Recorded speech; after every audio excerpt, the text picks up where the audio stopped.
Hello, and welcome to a live after show Q&A for Shadowrun, and I imagine a lot of other things, since I imagine the questions will start getting more and more tangential, and we will go off on all the tangents, because it's what we do. Dice 12, before anyone asks. Hey, get it out of the way. Neck size? That's pretty small. Anyway, hello, welcome.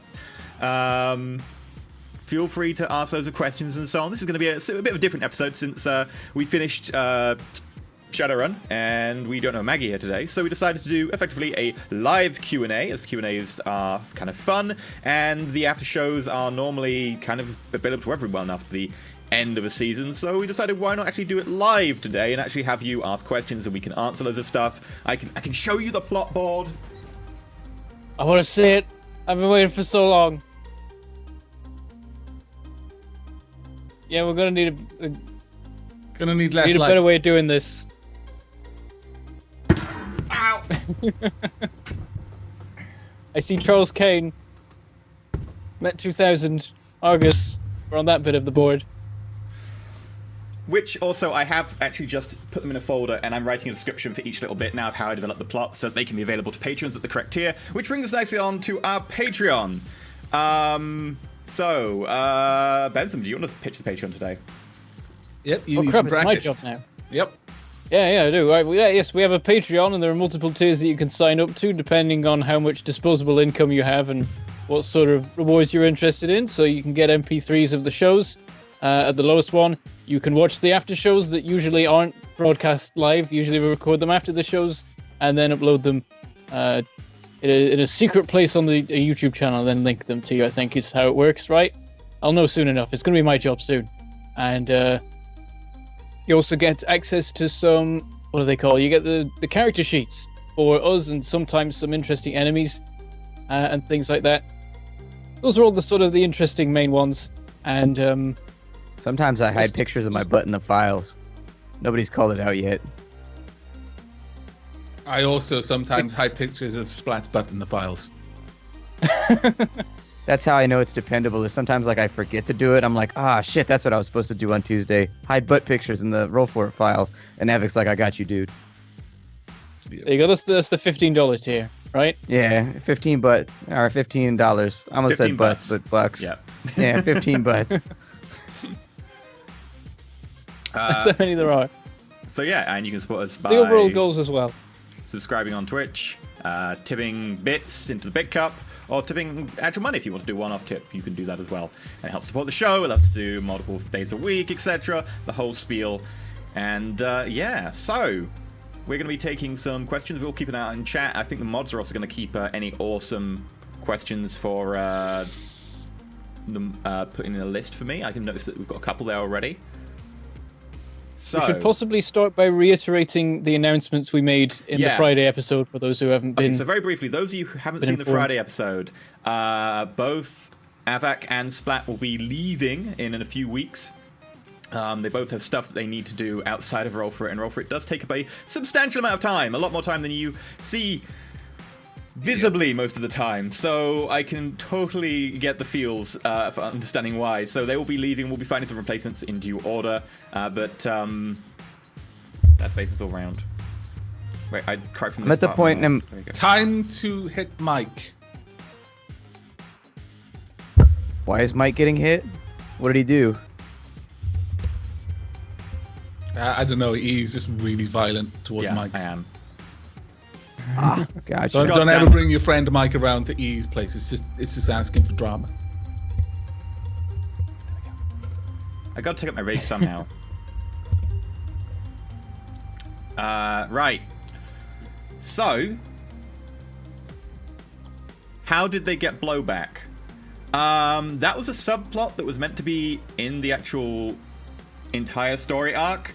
But because we didn't have Pseudo for the bit after the middle, because Avak had to go on leave, that got kind of dropped. Effectively, there was an arc which involved Pseudo knew where Blowback was. He was hiding out somewhere in Germany in a flat, and then the flat exploded, and Pseudo was like, is he alive, is he not alive? The idea was that he was tracked down, tried to be killed, had survived, and then he got caught, and the idea was I was going to use blowback against the team, which was kind of an arc I was going to leverage for fun.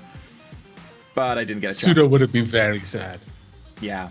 I like that the enemies tried to blow him up, though. They're learning. Like, the only way they can actually hurt blowback is just by exploding entire city blocks. Yeah, I think it Otherwise, needs to be like he's a just fair like, death, agility like, just roll, try I'm and good. blow the entire thing up. Like, no one's going to shoot the guy. You can't shoot him. He's never been shot. Every time he gets shot at, he's like, oh, 11 dice on my Wasn't dodge he roll. shot once or twice in the final scene? Yeah. Or does that not count? But it was the Shadim controlling his body, so the Shadim uses his reaction, but the Shim uses his own intuition. You shot the Shadim, not blowback. And plus, he was zombie blowback. You know he's going to take a nerf right there. But in Season 1, he was never shot. He was only blown up. Mm. A lot of people tried to That's shoot the him. problem. They tried to take your powers, but in the process, you lost your greatest strength. They couldn't take it from you. They messed up. They were like, obviously this guy's a good runner. We need to have him. We will turn him into Shadim bait. And I'd be like, nope, you can't do that. You just nullified the reason why he's a good runner is because he can't be shot. He can't be hit. It's a shame. Part of the reason that the main Shadim, which occupied Mary Williams, was like really powerful also was because that Shen had so much XP at the end of Season 1 that he didn't spend, and I was like, yeah, all of that is now gone. Yep. It was like 60 karma. Here's a fun fact I literally spent 2 hours with him going over what to buy as well. Like, not just telling him you should buy this, but like talking to him, what kind of things do you want your character to do? Okay, well, you could achieve that by doing this. And it's like, and then I was like, nah, I just didn't spend it. I'm pretty sure it was 47 karma all told. I was like, wow, I can level up the Shadim so much. So bad. So bad. That Shadim was like a Force 2 or 3 or something in Season 1, and in this season was something like a Strength 6 or something. It got quite a lot of levels.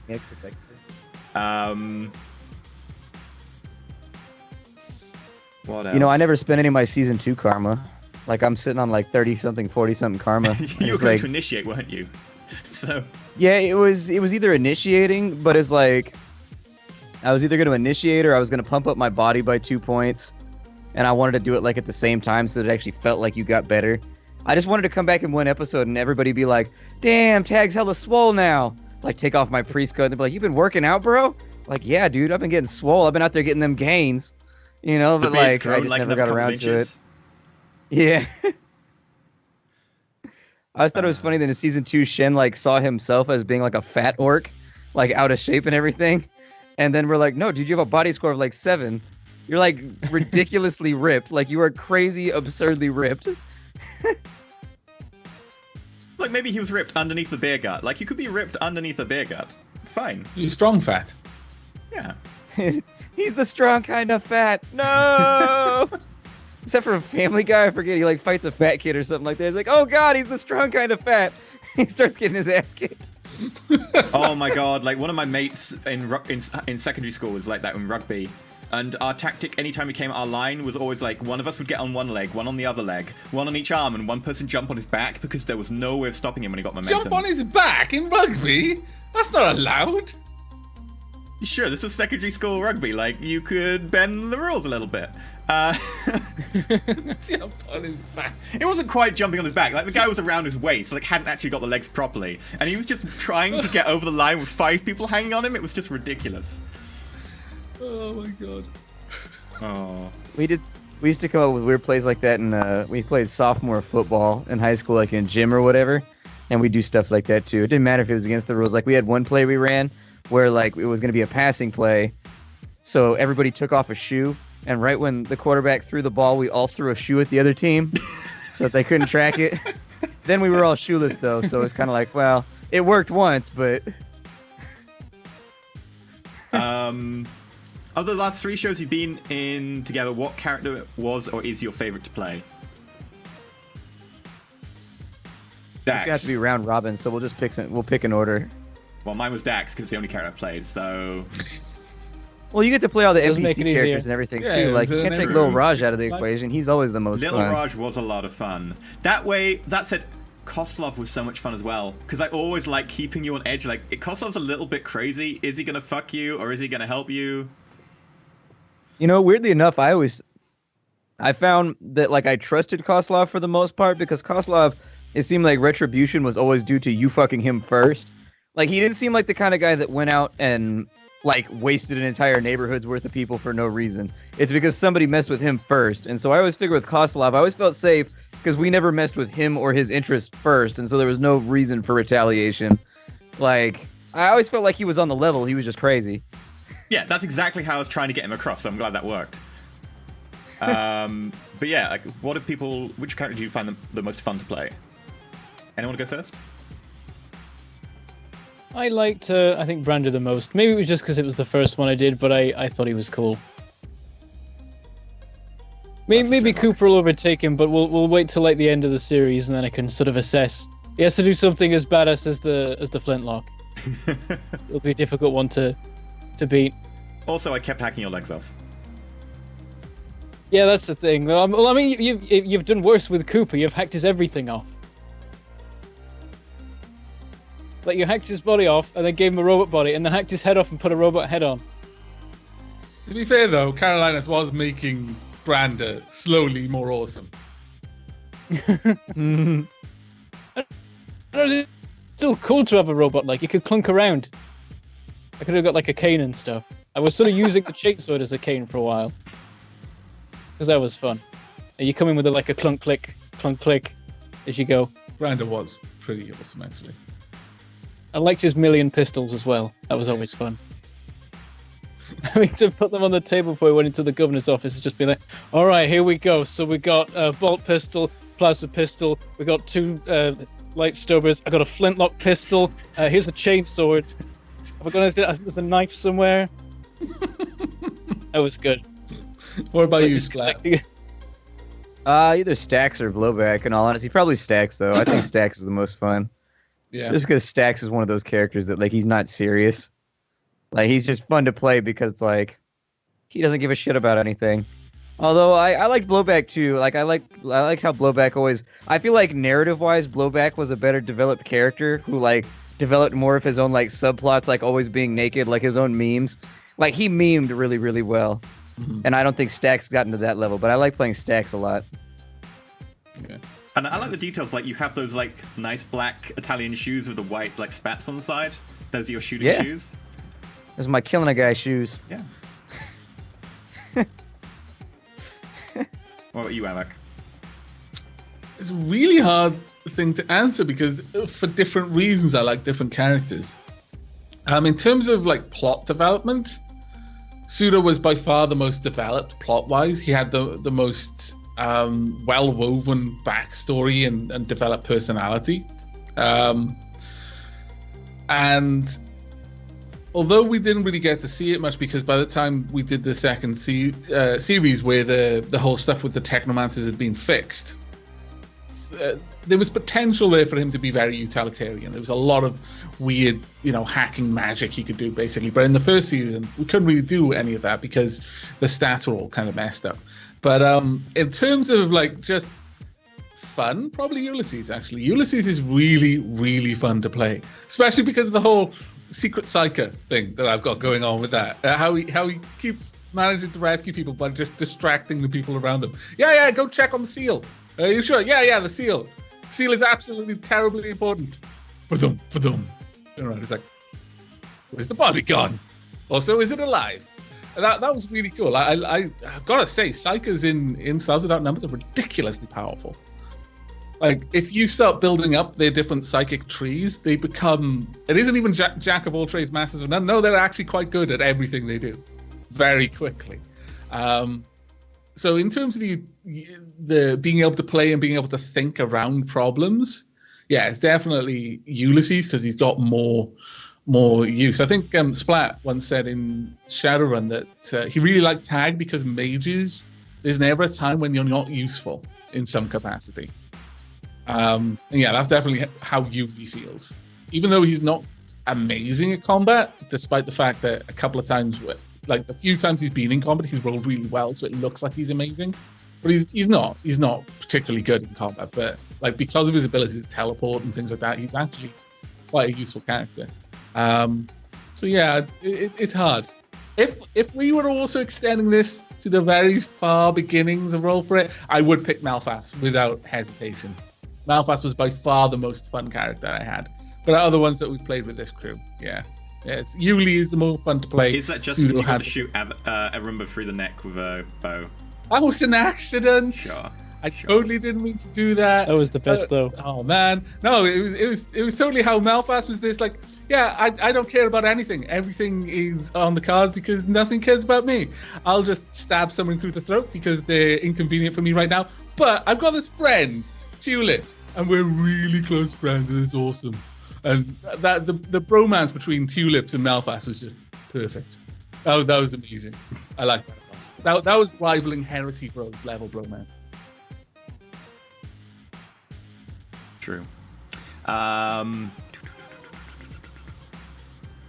So Mirage was a Shadem from the start.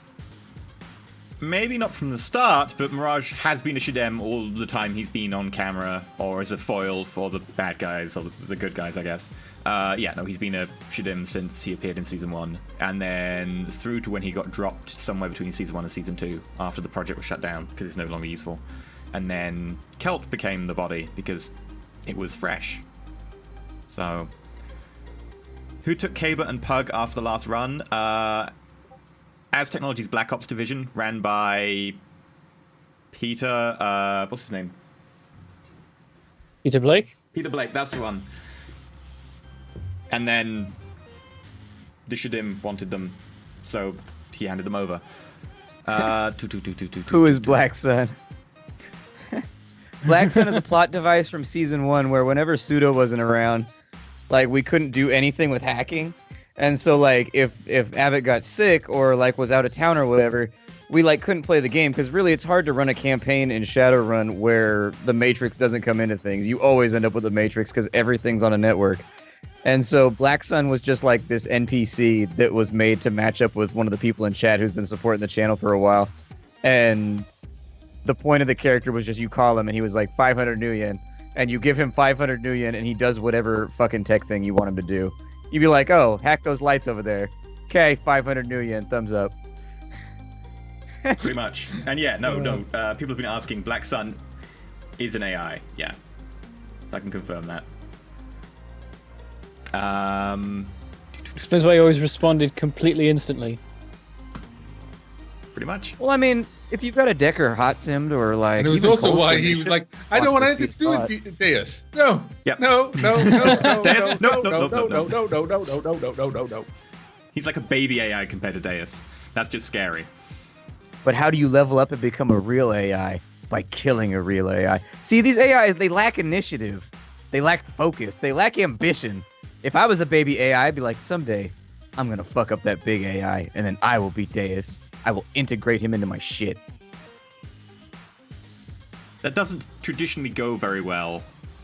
Usually, I will use you as a kidney. Deus thinks it's useful to pretend that it's working, and then all of a sudden, all of your shit is now Deus.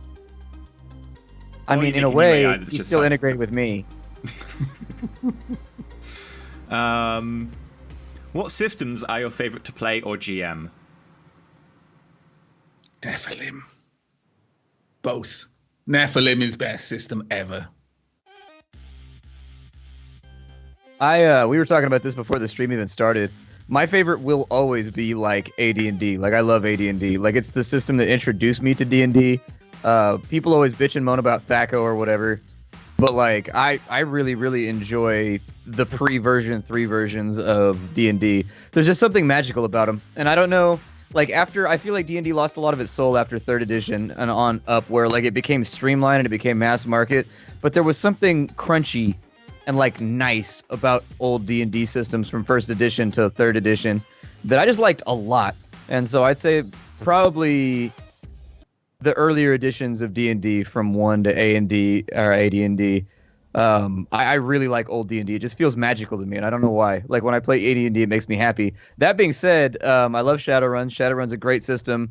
I keep hoping that Catalyst will give it the love it deserves and give it like good editors and like better writers, because Shadowrun is just one of the most underutilized universes there is. Like, it's amazing to me that things like Mass Effect have like these huge developed universes that they throw tons of money into to make them a thing.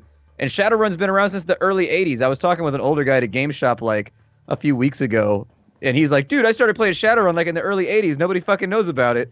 And I was like, yeah, dude, Shadowrun's been my favorite thing since like the mid 90s, dude. I love Shadowrun. I found it when I was like 12 years old, and I've just been hooked to it ever since. Like, I've always thought that like Shadowrun is awesome, where you've got like this weird alternate timeline 1980s, you know, cyberpunk Blade Runner meets like a, you know, it's got a lot of things going. Yeah. Basically, the whole thing is just Philip K. Dick. Like, you take the collected works of Philip K. Dick and turn it into a setting where you can play an RPG, and that's Shadowrun. But like, Shadowrun's a fantastic system. The D6 system is a fantastically elegant system that makes your character feel like he's good at some things and not good at others. Like, if you have 12 dice in a thing, you can reasonably assume you're going to be good at that thing. Whereas even with like +5s and +7s and stuff in D&D, it's still pretty frequent if you're on a bad dice streak to just fail over and over again. And it makes your character look like an idiot because your character's supposed to be like the lockpicking specialist. And you're like, yeah, well, I can't get this simple lock open because apparently the dice hate me today. And so, like, I like that about Shadowrun, where it makes you feel like you're good at something. That out of the way, I really like Stars Without Number. Never played it before on here on Roll4It. But Stars Without Number is actually a really good system. Like, it's surprisingly good. Like, I really like the 2d6 skill system. I was on the fence about it to begin with, but I've been enjoying the mechanics of Stars Without Number tremendously. It's a great system, and the writing is good, and the feats are cool. They're powerful. Your character's expected to die, so the game doesn't really care if you're overpowered for a while. Like, you feel powerful in Stars Without Number pretty quickly. By like level 4 or 5, you start feeling yourself a little bit and being like, yeah, my character's actually pretty badass, but like, you can still be killed by like one bad roll. And so, like, the game assumes you're going to die, so they don't have a problem ceding a little bit of power to you. But that's just my opinion. What about you guys? You guys got any systems you like playing? Stars Without Number is my favorite as well. From the ones, the only ones I've played are the ones in the show. So out of the 4 that I played, it's I think my favorite. Stars Without Numbers, as you say, it's fantastically lightweight. It's really, everything seems to make sense. And as you said, it's not one of these things like, because the traits and the way you build your character, unless you're really trying to make a character that can just do a little bit of everything, in which case there's a good chance that anything you try to do will fail. If you build a character in the right way, you'll never have that situation. If you want to really be a good pilot, you can pick the right traits, and you'll never be a bad one. And like with warriors, it is really hard for a warrior to be bad at doing what they do, which is fighting, and so on and so forth. It's really nice to have that. But again, it's a lethal system, so you don't get too attached. Around every corner, something could just kill you, and that's fine because it's so easy to make a new character and start fresh. But then you keep resurrecting people. Yeah, well, you know, it's really easy to kill people without Ulysses there, basically. That's my guess. That's the really difficult part. Yeah, I think in final revisions, Psionics is probably going to take a hit right there. They're probably going to be like, you can't use it to res people anymore. You can use it to heal them, but if they hit 0, because that's like a level 1 trait that just basically turns everybody in your party unkillable. Yeah, it's just like, you can't kill anybody in my party because I have a Psionic here. Unless the GM wants to be a real asshole and just focus fire your Psionic like with metagaming at the beginning of every fight, you know? The one thing that I think that we don't focus enough on, and it's possibly because we don't get into enough big situations where I'm having to heal a lot, is the system strain. Because that's the limiting factor. Yeah, but the limiting factor for most people who aren't augmented, and augments cost a lot, is like 13 system strain or something. So it's like, I can raise you 13 times? I mean, it's a little bit more limited than that, but it's still a very high number. Yeah. Well, to be fair, though, it's only because he started as a level 1 rather than a level 0. At level 1, he got Master Succor, which meant that he could just keep using Psionics. It was no strain on his own efforts to do it. Because before that, he could only do it 3 times. And that was it, in a scene. And then he'd get his effort back and he could try and do it 3 times again. But if there's anything like really impressive, for example, I'm fairly certain that major tissue repair or whatever it was, like if someone's got head came off, he only has a short amount of time to get to them. If he can't, then they're dead. Like, he can't put them back together after they are properly dead. But within that time, he uses effort to do it. So he can still only do that a limited amount of times. And it does actually, it's not something he could just keep going. And once he's done that once, he can't heal them again for a day.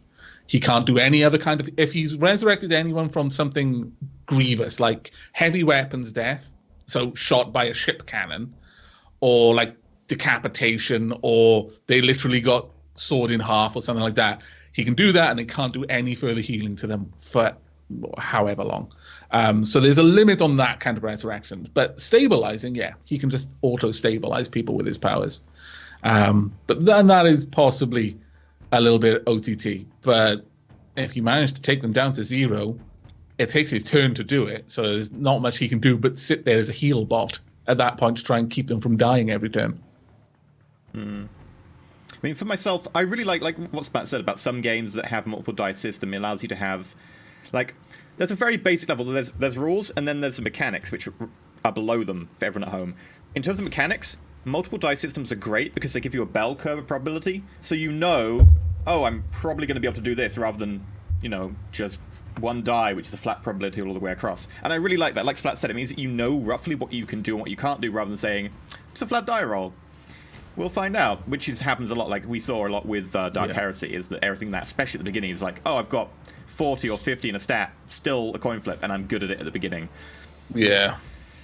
Because there's no way to really change that, unfortunately, just the way Dark Heresy works. Whereas something like Shadowrun, the basic mechanics are absolutely lovely in terms of you rolling many die, and you know that you can get so many 5 or 6s because it's a bell curve.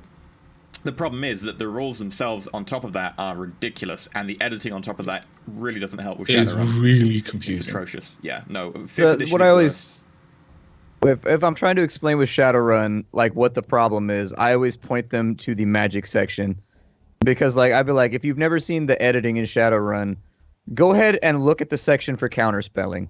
Read the section. Don't read any of the examples, and tell me exactly how you think counterspelling works. And then they'll go through, they'll read it. They'll be like, okay, that's pretty simple. And I'll be like, all right, now read the examples. And then you read the examples, and the examples, they seem to countermand the rules that are written right next to them, where it's like, oh, it works like this. And you're like, well, which is it? Does it work like it says right here? Does it work like in the example? And like later on in the book, it's like, oh, the examples or whatever in the errata, it's like the examples always take precedent or whatever, because those are active live play. And you're like, well, then why did you write the 5 paragraphs over there that are countermanded by the example that you put right after it? It's in the latest Magic book, they added a load of stuff for alchemists, right? And alchemists are trash anyway. Don't play them unless you've got a GM who's happy homebrewing them, in which case they're good. But they're so trash. But they added a load of stuff for them in the newest book. They're still trash, so don't play them, but half the book is it. They reprinted the entire section of rules from the main rulebook in the supplement. And then added some more. And it was like, why did you reprint this? Like, why? Just, this is unnecessary. You haven't changed. It's literally... Thing for me, I think, with Shadowrun is that Shadowrun, like, if we take mechanics aside, and I know that's taken a lot out of any gaming system, the setting for Shadowrun is amazing. Oh yeah, it is so fertile. It is so fertile for both the kind of more pink mohawk stuff, or the more mirror shade stuff, or the kind of like, sticking it to the man, yay, Robin Hood, or the, oh my god, this is hell on earth. We're never going to get out of this. I wish I was dead. Kind of. You can go swing wherever way you want. Any kind of campaign you want to make, you can make the story, and it is completely fit for the setting. It is such a good setting. But mechanically, I like parts of it, but it is bogged down. Yeah, it is bogged down by mechanics too many themselves dice. Are good. The rules are bloated horrifically, and then the editing just makes that worse. Like, if you want to have another example, it's like, look at the section for, so how do you damage a spirit? Oh, they've got immunity to non-weapons. Okay, so you look that up. Oh, this works like the immunity trait. Okay, so you look immunity trait up. Oh, this works like the hardened armor trait. So you look the hardened armor trait up. Literally, you have to do that, and none of them give page references to each other, so you have to flip back to the contents page and then back again. That's why my Shadowrun book started to accumulate those little tiny sticky notes, where I would just put I would write certain rule on the little tiny sticky note and put it on that page, because I was tired of digging through the chain over and over and over again to find the rule that I wanted. This is all because they do that all the time. Numbers. They daisy chain it. 3. That's all I have. You don't even, like, after the basic, like the majority of the Stars Without Numbers supplement, is just like homebrew rules, like teaching you how to homebrew properly. The only part that even matters in that book is like the first 15 pages. Like you can read 50, it's a pamphlet and you know how to play the game. And yet Shadowrun's got a stack of books this tall just to help you like learn how to cast. I have what happens when you roll for piloting, so the jump table, because you need the table, and starship maintenance cost. And then something about creating Xenobeasts, and that's like it. Done.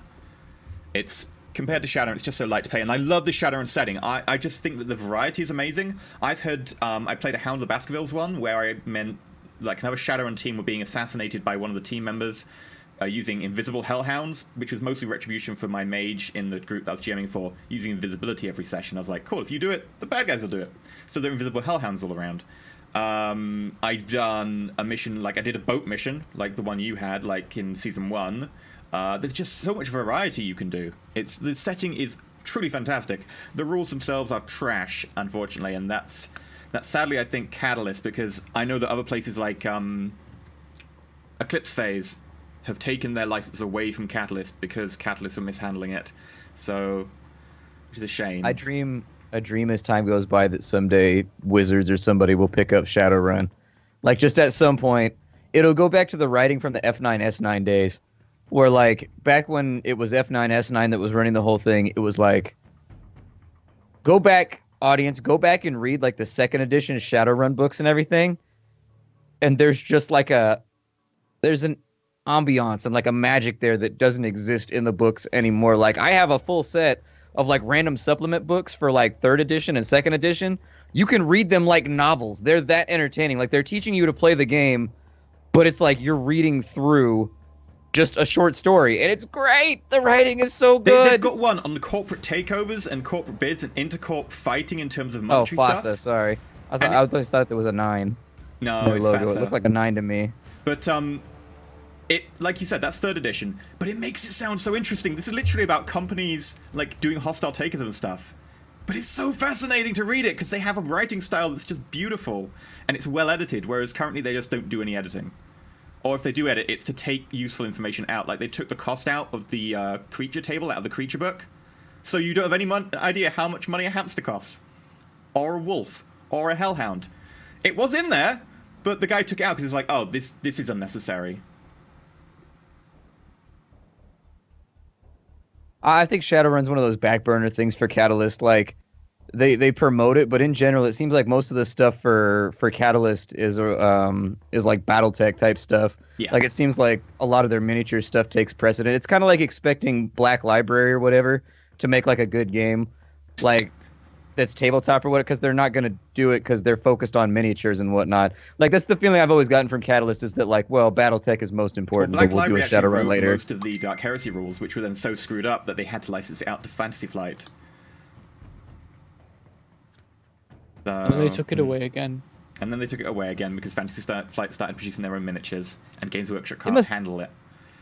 It's got to be fucking terrifying to work in the tabletop industry, because it seems like things are just always moving around, and it seems like everything runs on such a hairline budget unless it's Wizards.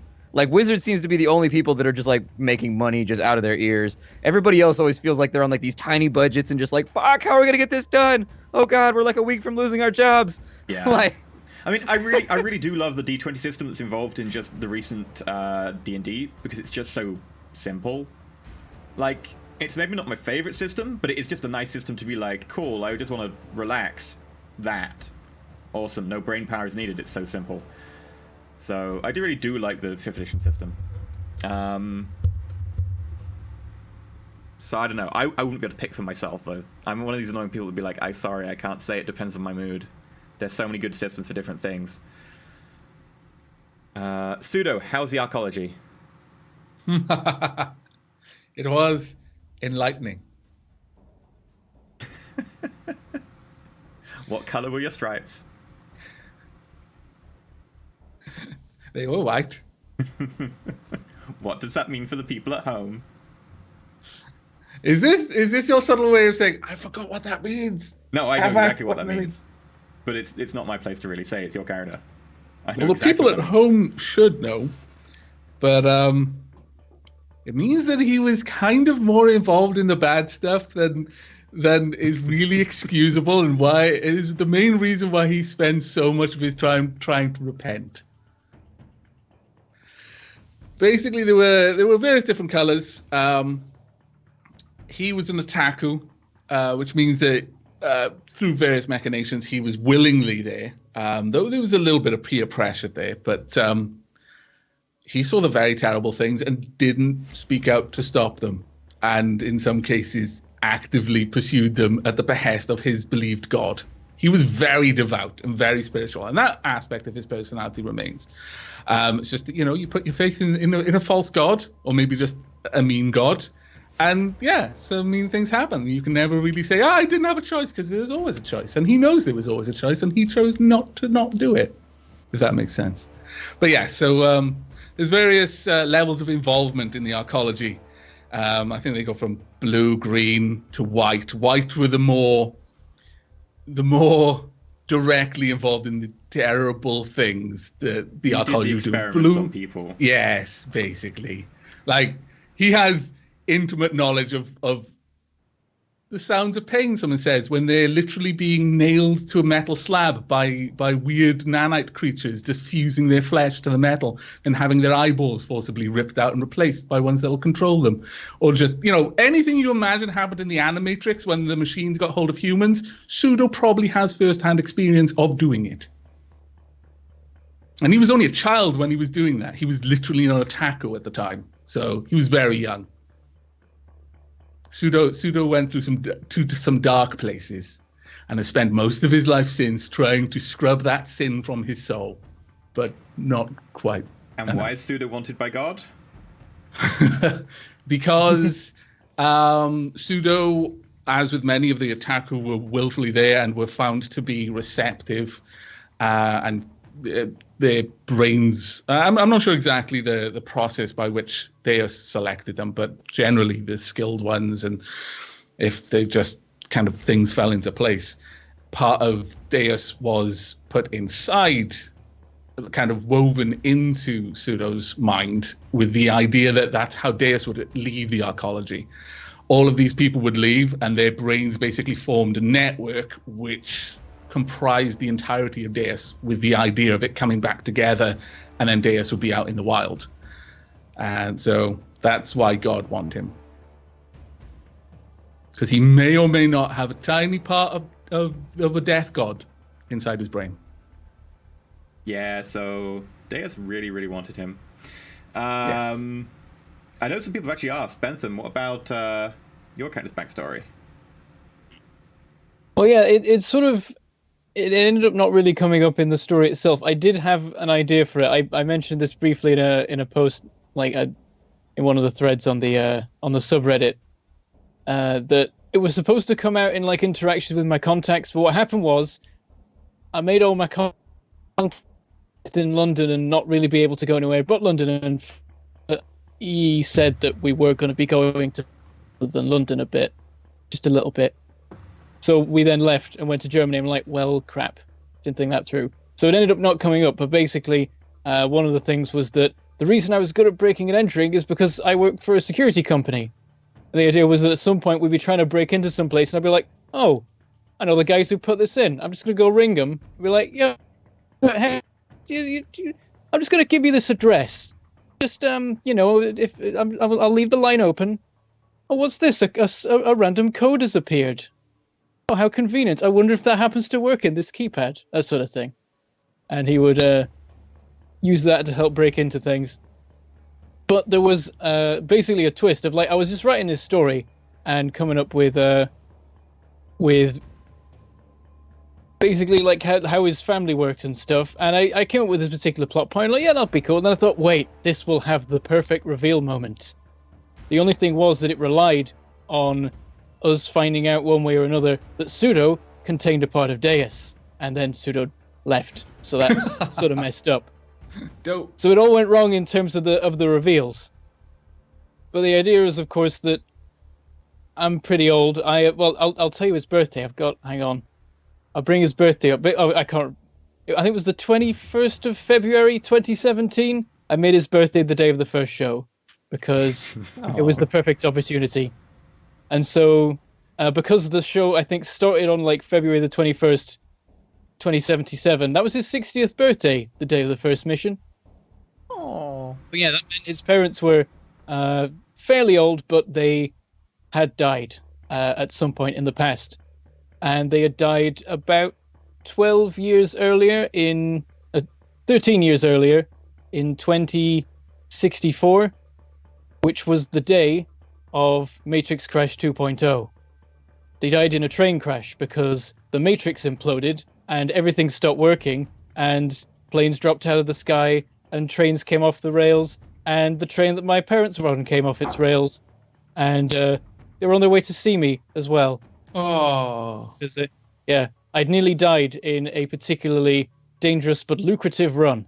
And I hadn't told them I was a Shadowrunner, but they were coming over to see because they'd worked out I was in a bit of a bad way, having been shot a bit maybe, and they died on the way. And so he partly blames himself, and he partly blames Deus. And if he were to find out that one of his fellow Shadowrunners had a bit of Deus in him, he'd probably want to do something about that, one way or another. You'd just be like, it doesn't control you. Can you get rid of it? Please get rid of it. Well, that's the thing. Is no one actually knows whether there is a part of him left there or not, because Mirage was responsible for freeing some of those who were part of the network, and Pseudo was one of them.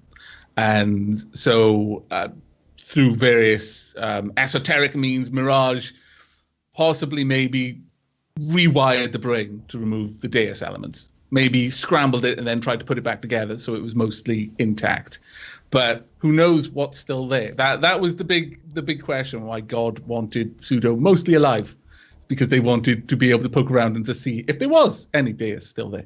Because Deus had managed to do things that other people couldn't, because it was an AI and had access to ridiculous processing power and performed experiments that, I mean, not that Shadowrun is a universe in which ethics really get in the way of progress anyway, but Deus really didn't care if it broke his test subjects, and he had an awful lot of them to do the experiments on.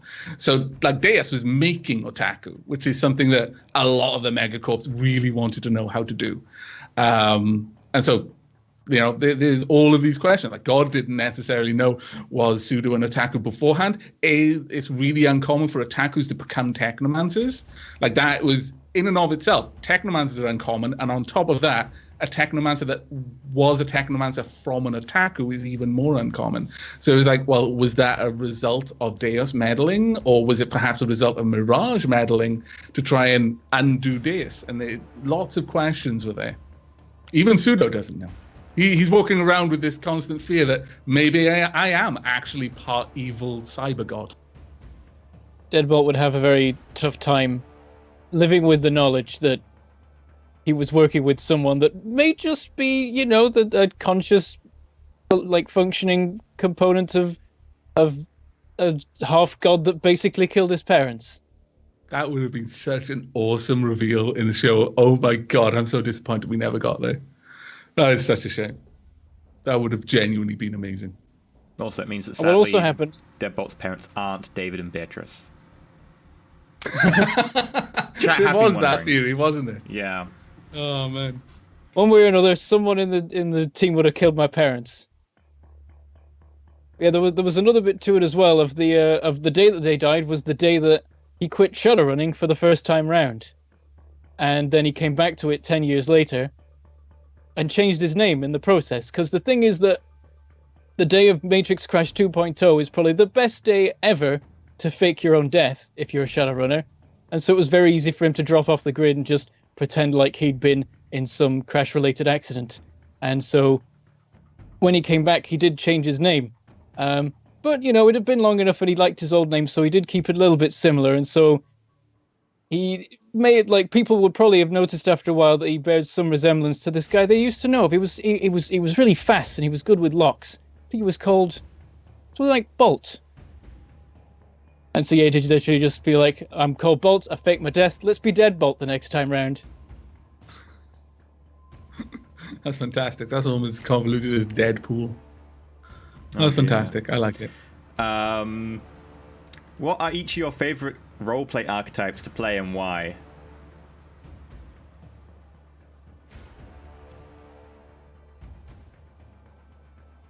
You're up first, Black. This is the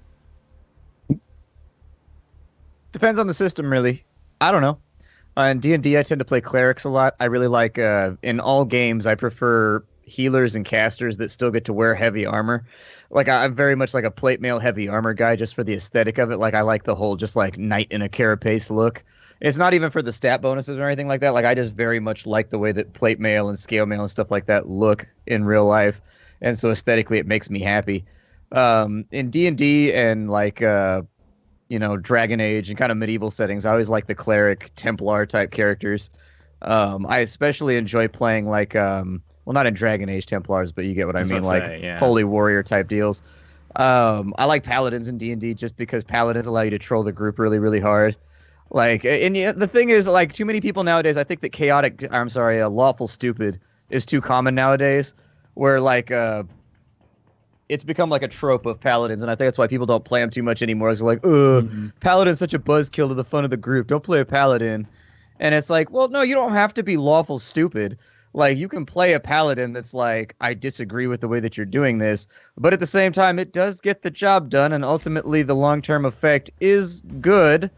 So I'm just going to turn a blind eye and just kind of pretend that I'm not seeing this. Or just don't tell me about it. Go do whatever you're going to do and don't tell me, And then I won't have to do anything about it. Just be like, vagrancy, 3 weeks ISO cubes. Don't be here when I get back. Dude, a Judge Dredd fucking Star Wars Stars Without Number campaign would be so dope where everybody in the group was a judge. I was just about to say, if Ulysses dies in the next, like before I leave the show, the next character is basically Judge Dredd. It's got to happen. It's got to happen. Oh my god. Aside from that, in Shadowrun, I don't think I can ever play anything other than mages now.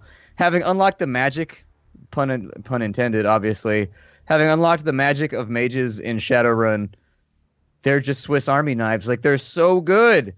Like, they have so many useful things. Like, the problem that you run into with a lot of RPGs is sometimes your character is not useful for like a section of time, and so you're just like, I'm bored. And so you start browsing on Reddit or whatever. That never happens to mages in Shadowrun. Like, they always have like a thing they can contribute. Like, always. It doesn't matter like if their skills are not that great. They've got stuff like Levitate, which is like a ridiculously, crazily, stupidly useful spell. It's always useful. Levitate is great. You can attack people with it. You can move heavy objects with it. You can make your car fly with it. It's just, there's so many cool little spells like that that are really useful. And so, in general, I think between mages and Shadowrun and in D&D settings, kind of clerics and paladins, that tends to be what I focus on.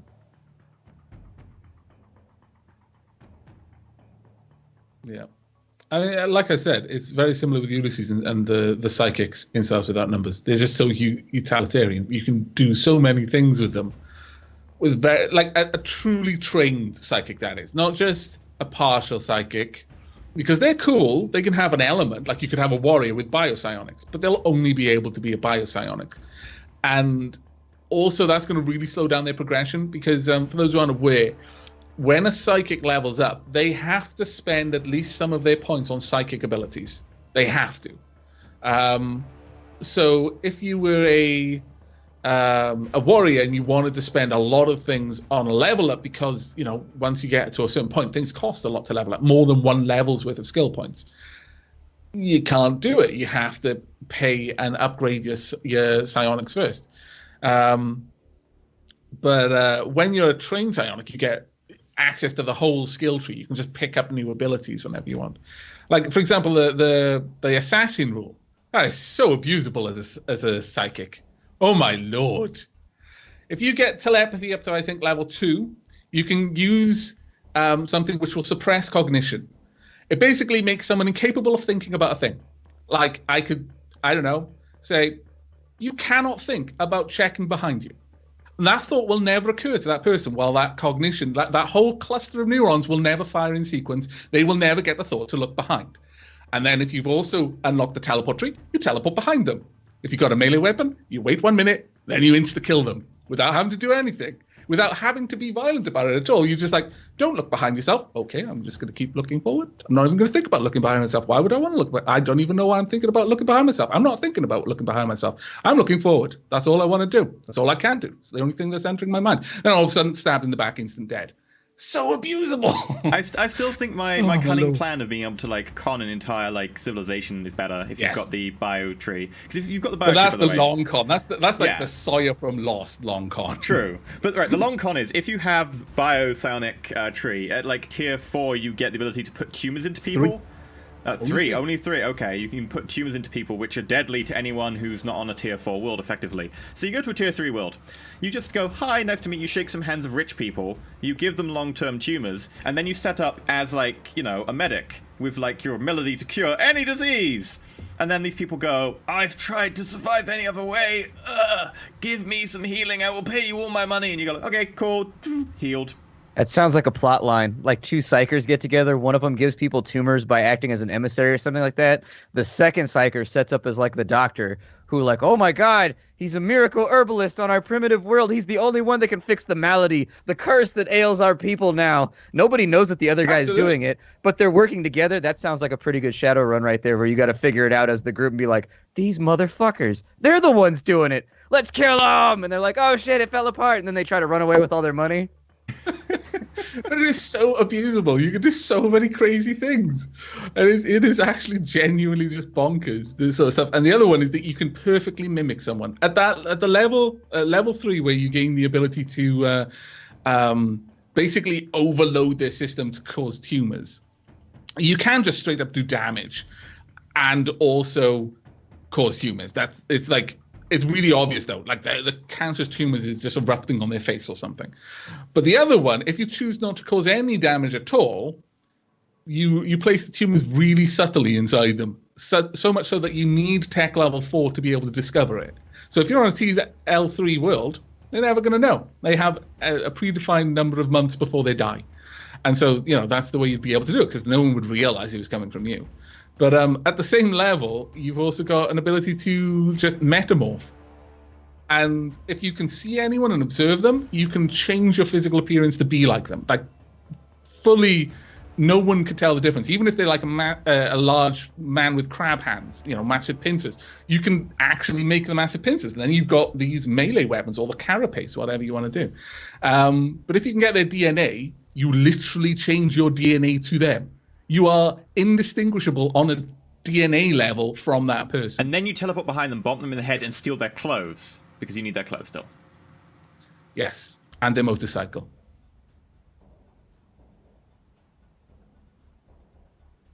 I'm expecting you to, like, turn into, like, the Terminator, be Arnold Schwarzenegger, and now start demanding clothes off people when we go to the next planet.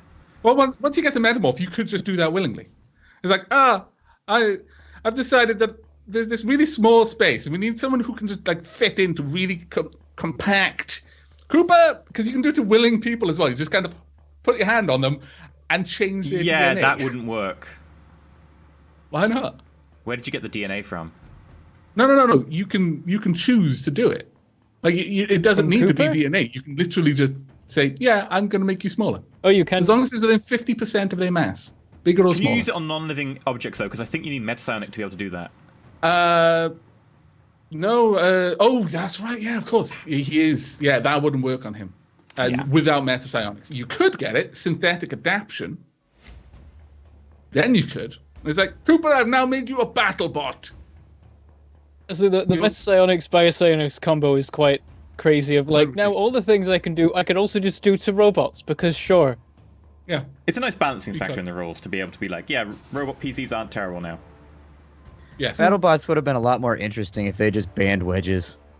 Like, you could actually make BattleBots entertaining if you were just like, yeah, no wedges allowed. Done. No flips. Yeah, no wedges allowed. Like, really.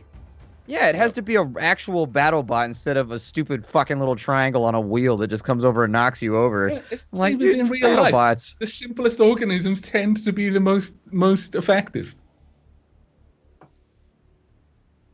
They could have fixed the entire show. They could have not gone out of business if they had just been like, no wedges. That's all they had to do.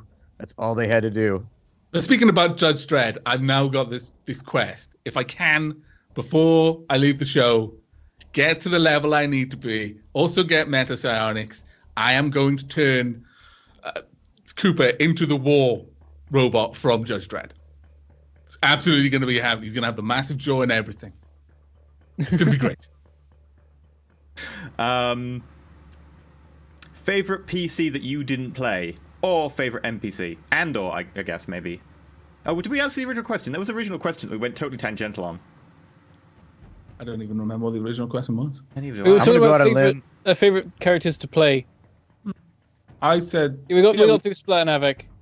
Mm-hmm. So what's Bentham then?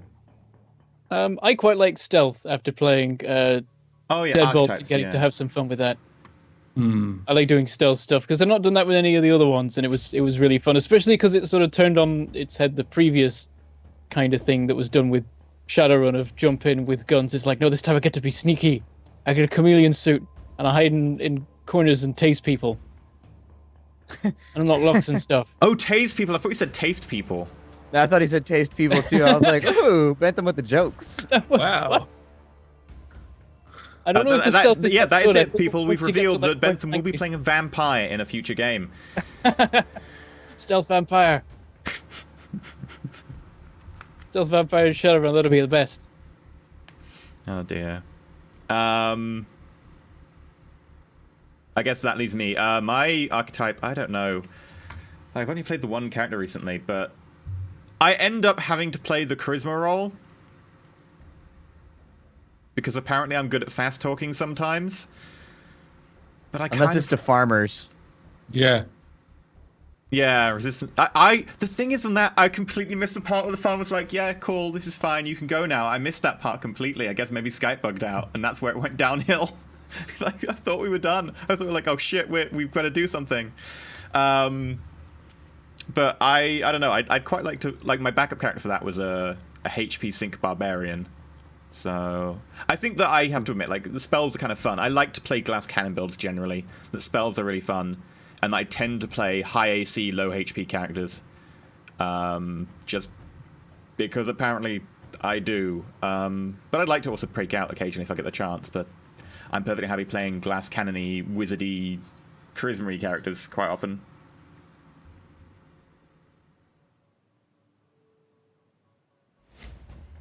They asked in chat, they said, who is your favorite character that you didn't play?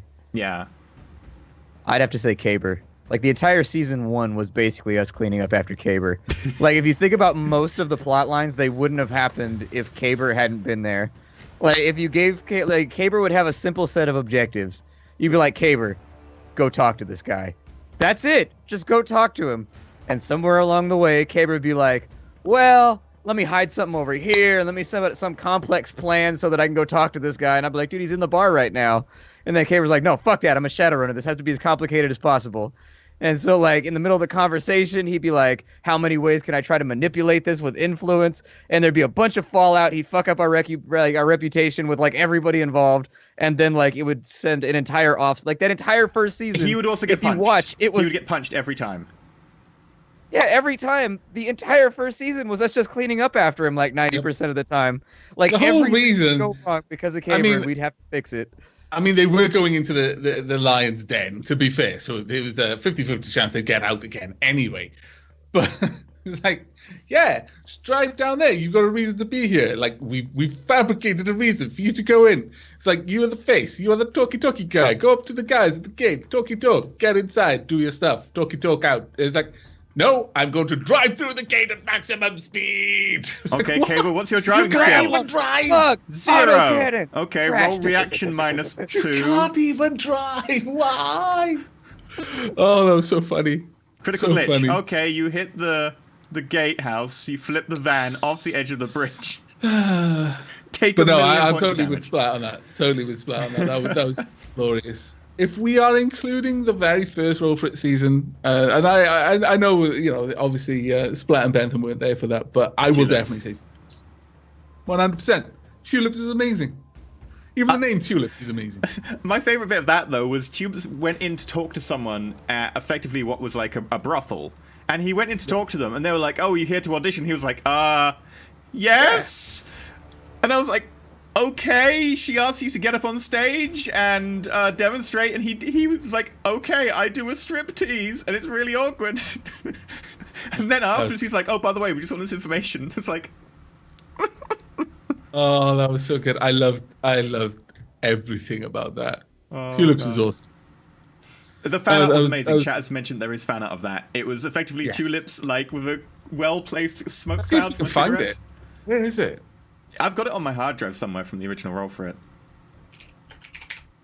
It was so good. Let me see if I can find it.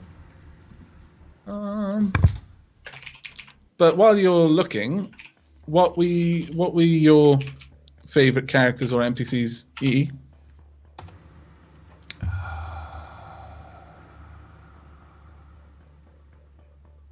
Characters or NPCs I didn't play. You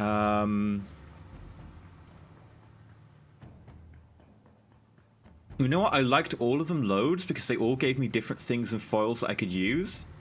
The whole Carolinus and Cassius thing was amazing. But I have to say, it might be Garrett. Yeah? Because he gave... I was thinking that. He gave an opposition to you guys that I didn't think we were going to get. Yeah, no, that was an awesome moment. It was pretty heavily telegraphed by the time that it happened. But that was only as players. As players, it was obvious. Just because of little things that were said here and there accidentally and stuff like that. But as characters, there was no suspicion. And that was amazing. Like as a player and as Cassius, I legitimately like despised Garrett by the end. Like the balls on this motherfucker to come and talk to me after that talk with after we had the talk with what's his name, the Inquisitor we were up against. Like when we were on it was like the final planet before we head out, and he has the balls to come and talk to me and be like, we have to do this way, right? And I'm like, I'm a psyker. I will melt your brains. Get the fuck out of here. Like, legitimately, by the end, I fucking hated Garrett. I was just like, fuck this guy. I wanted to kill him so bad in the final fight. Oh, I wanted it. I wanted it so bad. But I mean, even before that, though, he was setting up some really awesome opposition for you. Like, stuff like the what's it called? The monkey. Oh, yeah. The Jacaro. The Jacaro, yes. Oh, I found fan art. Oh, yes. It's post. It's on screen now. If you go check the stream. Pop it in the Twitch chat as well.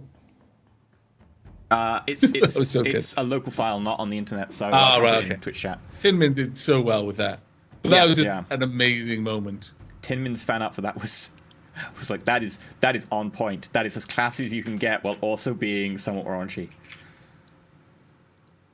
Yep. Still waiting for the ad to finish playing. I'll leave it on screen for a little bit longer then. Damn it, Twitch. The longest ad ever. I've not actually seen that one. There were a couple. Tinmin did some amazing fan art. Absolutely amazing fan art for the show. I actually missed a lot of the original Roll4It.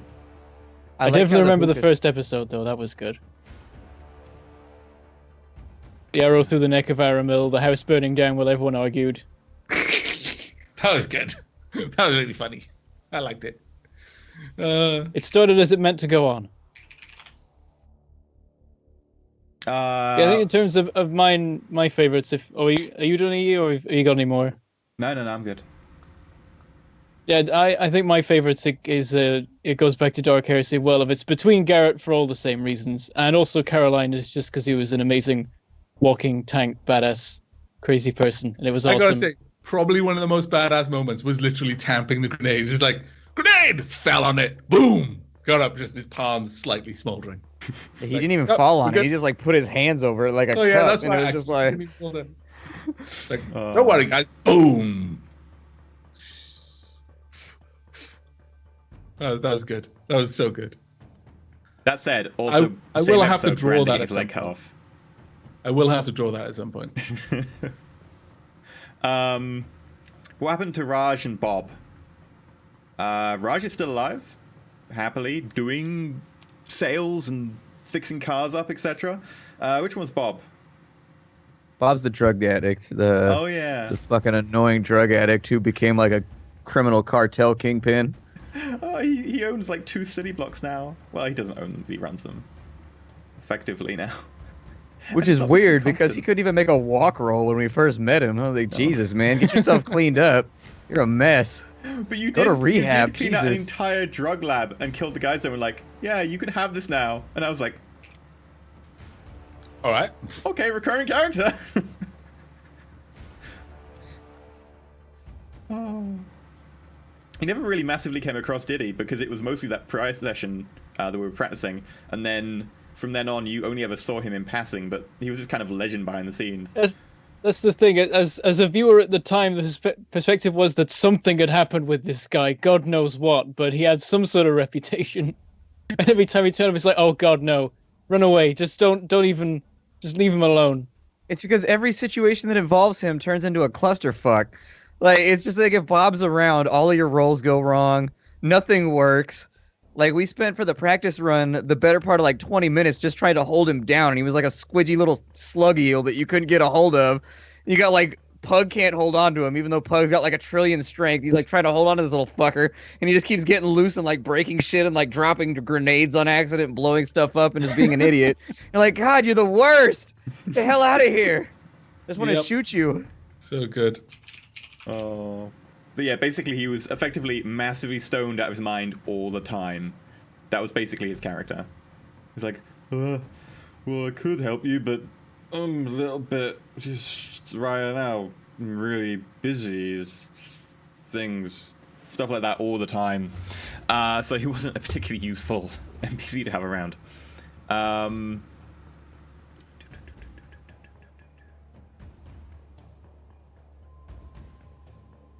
Where would you say you fall on the sweetheart jerk GM spectrum? It's more towards jerk than sweetheart, maybe? To try and throw me in a nuclear reactor. Yeah, I'm an oppositional GM. That I put my players into positions where they earn their redemption or they earn their... Like, something goes wrong and then they earn it back. Because I kind of think that the anti-hero, like the underdog stories are the best ones, but maybe that's just me. What do you think? And Splat, you've GM'd on the show, so...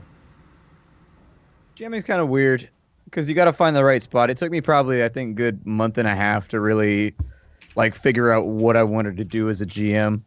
Because there are definitely different styles. There's, like, storyteller GMs, there's oppositional GMs, there's dickbag GMs. Like, there are definitely, like, different types of GMs that play their campaigns very differently, and they match up in certain ways with their players. And so, you know, I'd say you're pretty middle of the ground, but then leaning more towards, like, you can tell that you are, like, an XCOM player. You can tell that you're, like, a RimWorld player where you definitely like to fuck with the characters every now and again and give them something that, like, really... they're not sure how to handle because it's either outside their skill set or it makes them think out the box, like a lot of the way. You like to get people separated and then hit them with things that they're like not good at just to like see what they'll do and make them squirm. So yeah, I'd say like you kind of on a spectrum. If we only have choices between sweetheart and dick or jerk, you're like center and then shift it a little bit towards jerk. Okay, what about yourself? Oh, I'm a sweetheart GM. I just want the players to have, you know, fun. Like I don't fuck with people that much. The exception being the farm for whatever reason. I saw a weakness there, and I was like, man, we're just gonna run this ad nauseum into the ground. Let's do it. I want everybody to be afraid to ever step foot on a farm ever again after this. Just be like, no, send me into the dungeon, but don't send me to the farm. Oh God.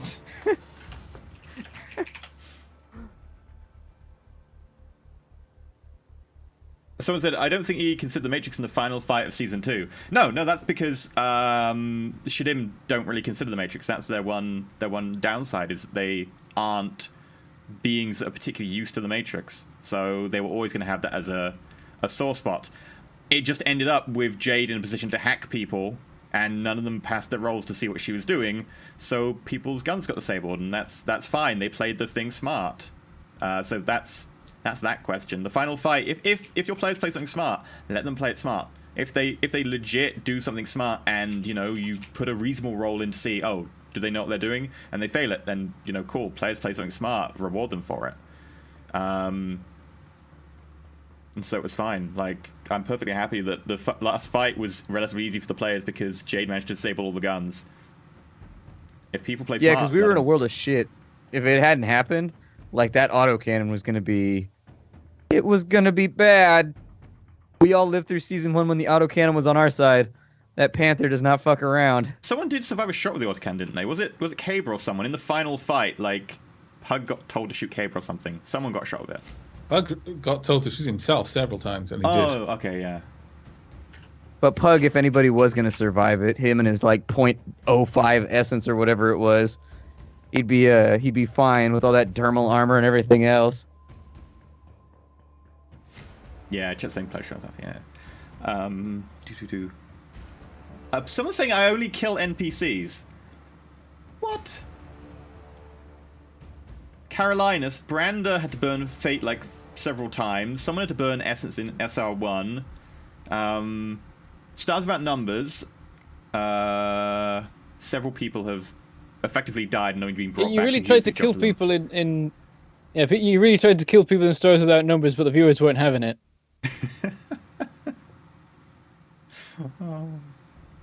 Yeah, the viewers tried really hard in that. They were so close to Brander being dead. So close.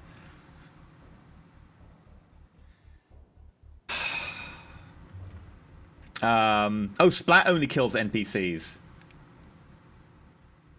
I don't know. I would say that's more the system. There was a couple... D&D, it's hard to kill a player without seeming like you're... The thing is, because the bleed out system, like, as a GM, you've got to make that fundamental decision, am I going to use killing blows? Because in real life, your opponent goes down, you step over him, you stick him with the spear real fast, and you move on to the next guy. But in tabletop games, it feels like an asshole move, because it's basically an instant kill once it... Like, I knocked a lot of players out in D&D, and we had a couple people get to 2 bleed out, where they were, like, close, but then they would, like, crit and come back. I knocked out a lot of players in D&D, actually. Like, almost every single combat, you would have somebody, 1 or 2 people knocked out, and you'd be using healing spells to keep them up. But the problem is that, like, in order to kill a player in D&D, you either need to hit them with something they're not ready for, like a fireball spell early on, or you need to become okay with death blows, just like stabbing characters once they're already down. And I just don't think that makes for a good character death where you're like, all right, well, I ate a big hit, I'm unconscious now, the NPC walks over and stabs you in the chest, your character's dead. Like, it's just like, if they bleed out on their own, I like the tension that brings. Let them bleed out, stab them so that they're on the ground, and then beat on the healer so that he can't heal the guy and stabilize him. He has to keep healing himself. And then, like, just let him roll every single turn to see if he lives or dies, and just watch the terror on his face as the little vein starts to pop out as he starts to get to, like, -2 bleed, you know? Like, you gotta do what you gotta do. Yeah, like, I think that what you said there is, like, bang on the nail. Like, early on, it's very hard for someone to die if you've got a healer in the party, especially. But the only way that really happens is if you've got a GM who throws something they're not ready for that's way too high level for them. In which case, that's, your fault as a GM for throwing them, like, a fireball when they're level 1. Like, that's going to wipe every party player off the map. Later on, there are spells that kill people instantly. Like, there's Disintegration Beam, that if you are reduced to 0 hit points, you are turned to dust, no resurrection, unless you've got true resurrection. And there's a few other spells like that that, towards the end do allow there to be death. But I do like some of the adjusted rules that mean that when you actually die, there is no resurrection without a dice roll, rather than just, if you actually die, there's still resurrection at level 4 because you've got this or whatever. So I think that D&D has some nice mechanics, and I think it's normally down to the GM to throw something extra in the mix to make it harder. Whether you choose to mean that resurrection isn't an instant, pay some money, they're resurrected, and you want to throw in a mechanic about dice rolling in there, like I know some people do, or whether you want to, like Splat did, mean that if you go down, you take a disfigurement, which, means you don't go down anymore. Because what you saw with that in that campaign is that you guys really didn't care if somebody went down because you just res them over and over again. And that's when I was like, we need to come up with a counteract to this. All right, you got to roll on the wounds table every time you get knocked out. And then from then on, people were like, oh no, I got to heal him. He's at -4, or he's at 4 HP. He's got to be healed. And you guys didn't want people to get knocked out anymore because, you're starting to get disadvantage on checks and disfigured hands and stuff. No, that was cool. I like that. I thought that was a pretty solid solution given by the GM manual, where it's like, yeah, if your players tend to, like, let people get knocked out a lot and, like, not care about it, just throwing 1 HP on them real fast with, like, cantrips just to bring them back over and over and over again, maybe consider using the wound table. And I liked the wound table. It put the proper amount of fear into the players about being incapacitated. Yeah, it's something that I feel quite strongly about death, and even near death needs to have a tangible consequence. It needs to be something that is a big deal. It should, coming close to death, brushing with death, unless your character is genuinely, and has been built with a backstory and even taken traits to support this idea that they have seen enough shit that they don't really care whether they live or die anymore, or the sight of like mundane sort of grotesqueries don't even register on their radar. They're like broken husks of people. Their emotional spectrum has been cut about there. So, like sociopaths, basically. Unless there is a character like that, which is genuine, okay, well, that's their thing. There should never be a point where near-death experiences is just a mundane thing that you're just like, oh, it's okay, walk it off. No. You legitimately almost died. This should be a moment where you have some sort of epiphany, and then you're like deciding, yeah, my life choices up to this point, I think I may need to review a couple of them. Yeah, I think the default D&D assumes that you want the super sweetheart GM kind of style, where you're just wanting everything's fluffy, that, if you don't die, etc. That's fine. D&D is a fluffy system. Yeah, and I think that if you add a few mechanics, or if you're really good role players, you can just role play the consequences of the death perfectly. Then, if you got resurrected, that's gonna fuck with you. Like, I mean, I don't know if people are gonna read the reference, but Buffy the Vampire Slayer season 5, she comes back from heaven because her friends are like, oh, we need her back. And she's just completely annoyed the entire season because she was like, yeah, no, I've PTSD because I'm now in the land of the living. This is hell compared to where I was. So if you can roleplay that sort of stuff right, it does work really well. But I do still think there should be some sort of consequence, or at least a way to make, resurrection kind of less powerful. But that's the entire thing about D&D is they say, look, if you want something to change it. Just be really happy. Like, we don't care if you homebrew. Homebrew is good. Like, I really like companies that say that they're saying, look, alter a product. If your product doesn't suit exactly how you play, that's fine. Just go for it. The one caveat here is that I know that Dylan Cotter mentioned that, well, isn't walking off near-death experiences 90% of Dark Heresy? Yeah, Dark Heresy, though, is an exception. Living in that world is a constant near-death experience. In fact, I'm fairly certain quite a lot of people would view death as sweet, sweet release. After a life of toil, this is your reward, death. There you go. You are unshackled from this mortal coil. Go forth. Do not have to eat crumbled rat paste. Go forth. It is fine.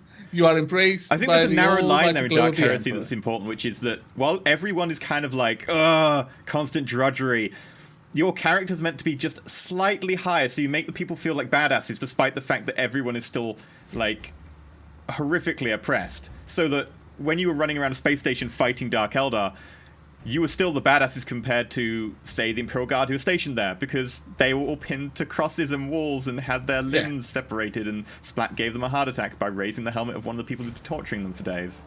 It's not my fault, all right? It's not my fault that I have more intestinal fortitude than these little weaklings, man.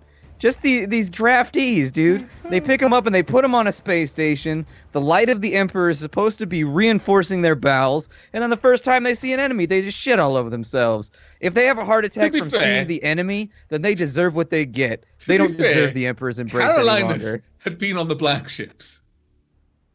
Had he or had he not? Carolinas had been on the black ships, I'm fairly certain, hadn't he? You'd worked on them, yeah.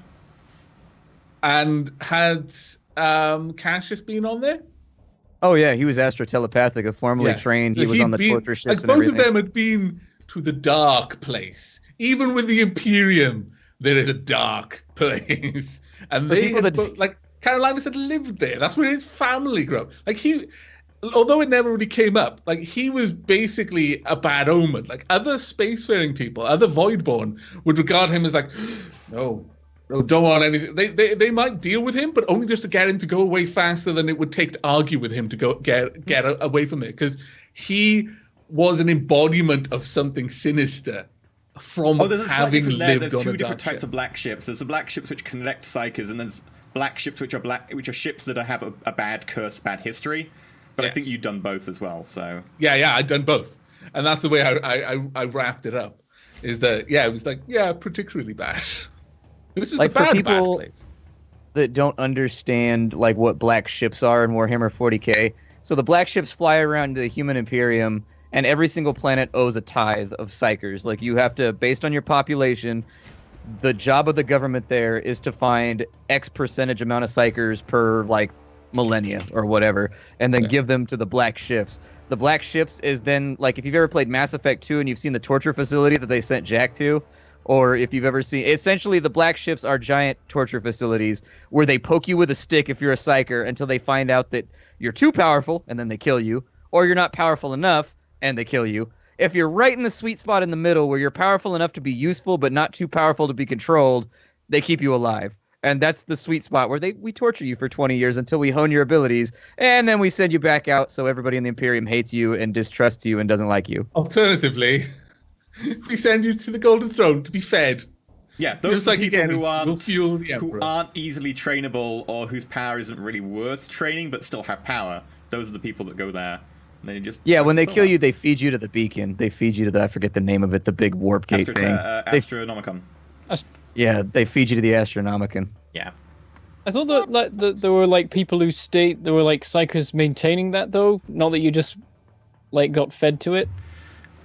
Maybe that could be Imperium, like that could be what there they might be some say is psychers the that truth. Point it to direct it or something, but they go through thousands of psychers a day who just burn themselves out for it. Yeah, and for a power reference, Cassius was a Delta Psyker, a high-level Delta Psyker, like right on the edge. Like if at the Astra Telepathica he had been like one rating higher, they would have executed him because he was too powerful. Like he's right there in the sweet spot, and by the time he had leveled up, he was past that. He was starting to get pretty close to actually being above Delta. He was getting pretty close. He was a pretty fucking powerful Psyker. I mean, they wouldn't have executed him afterwards, but when they first collect them, they'd probably execute someone that powerful because they'd be like, no, this is untrained and too powerful. I think I gotta go look, but I think I forget what my Psi rating was. My Psi was up to like 6 or 7 or something like that. No, it was 4. It was 4? Okay. I think you boosted it 5 with sorcery. With sorcery, maybe. So I had 5, and then I had another thing maybe that let me boost it up a little bit more. But either way, at 5 Psi power, to put it in perspective for people that aren't really into Warhammer 40k but know stuff, like Eldar like sites or Eldar like seers and shit, like really powerful psychers are like Psi 8. And Cassius was at like 5, which for a human is pretty goddamn insane. Like most librarians for like entire Space Marine chapters are like 7s and 8s. So he was getting up there. He was definitely getting to that point. That's all I wanted to be. Was drafted by the Salamanders. That's all I ever wanted to be. So that I could just walk around and be like, brava! Brava! I'm exclaiming things and I follow and begin every sentence with brava! Brava! Salamanders are the only chapter that just walk around and live amongst their people, like every day. Strange. Yep, and they actually give a shit too. Yeah. Like they're one of the super like goody like chaotic good chapters where like if they get an order that's like abandon one of your worlds to go do something else, they're like, no, fuck you. And they'll just do it. They'll just protect their worlds anyways, and just be like, "No, these are our people." That's what I like about them. They're also pretty much like the only non-white people in the entire universe. Yes, it's true.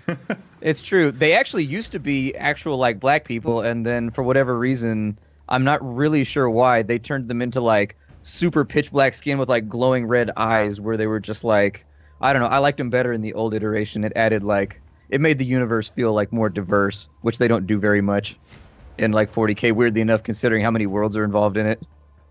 Well, it's not really that weird because it's religious fanaticism. Burn everything different. It's not that strange when you imagine an entire species under the iron gauntlet of one religion. It's like, I could easily see them just basically purging anything that was different. I think they've softened a lot of the Space Marine chapters since the Blood Ravens. Like, it used to be a lot more grimdark, and now, like, the Blood Ravens are kind of good guys. Like, they protect, like, their home worlds and everything. The Salamanders do the same thing. The Ultramarines are just the Smurfs. They're the Ultramarines. Like, they're the goody-goody Codex just followers. Write random shit. Like, the problem is that their writers are completely unchecked. Like, did you see the part where some Grey Knights were like, oh, we're not holy enough to fight this demon and go into the warp. How do we make ourselves even more holy? I know. There's a load of Sisters of Battle over there. Let's go there. Let's kill them, flay their skin off, and wear it. Then we will be super holy and protected from the demons. And that's what they did. And at this point, you have to go, look, what writer wrote this? This seems like really, really, really bad fan fiction. Like, this is actually worse than all the fan fiction I've read. And I've read some pretty terrible Warhammer 40k fan fiction. Who wrote this? No, this was actually published and sold by Black Library. This is canon. And at that point, you're just like, fuck it, I don't care anymore. Yeah, Matt Ward. The joys of his ultramarine fetish.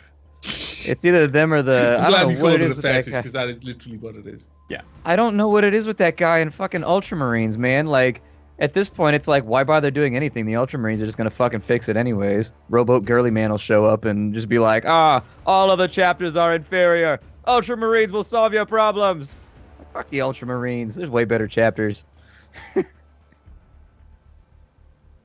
always like the part in the first Eisenhorn book where they have like the Grey Knights with them and they actually screw up. There's like this guy who's like, no, I can do it. And one of those. It's one of those three that are Inquisitor ones. I don't care. There was a Space Marine in it, and he did worse than the Imperial Guard, and because they went to some weird warped place where nothing made sense, and the Imperial Guard had been there before. There's like, these guys know what they're doing. You should learn from them. They're like, we are Space Marines. We don't need to learn from these people. That's and what he's I like, did I'm killing the bad guys. Like, no, you're not. You're shooting over there. Space doesn't make sense. No, I'm killing the bad guys. He's missing, and he's like, you should pay attention to what they're doing. He's like, I'm a Space Marine. But he adjusts his aim anyway afterwards and starts hitting things. It's like, sure. I don't know, man. That's what bugged me about the Space Marine game, too, is I really liked 40k Space Marine. I thought it was a cool video game. But, like, all of the Space Marines and the Ultramarines seem kind of chaotic good. They'd be like, all right, we're going to go do this thing. And then one guy would be like, that's against the Codex. And they'd be like, no, it's all good. And I'm like, that's not the Ultramarines. The Ultramarines are like, we always follow the fucking Codex. If you don't follow the Codex, you are not an Ultramarine. We are the Codex exemplified. Like... To be fair, though, like I can totally thing. see that argument. Like, yeah, you should not have chapters of more than 1,000 people. Why? Because when you go evil, we don't want 100,000 Space Marines to fight. That would be terrible. And the Black Templars are like, it's fine, we're super religious. It's like, that's what the word bearers said. Please don't. Yep. Please don't. There's been a lot of Grey Knight stuff lately, too. Like, they've really gotten, like, crazy popular. I dislike that, because I liked it when they were the boogeymen for Space Marines. Like, the one thing Space Marines would be scared of was the Space Marines who are better than them. And now it's just like, Grey Knights everywhere! The problem with the new writers for 40k is that they create fucking pet armies. Like, it used to be super grimdark, and everybody, like, that was the darkness of it, is that, like, these rules don't make sense, but we follow them anyways, because that's how we got here. We follow the rules because that's how we lived this long. And, like, now you've got the fucking Space Wolves giving the finger to the Emperor all the time, being like, I do what I want!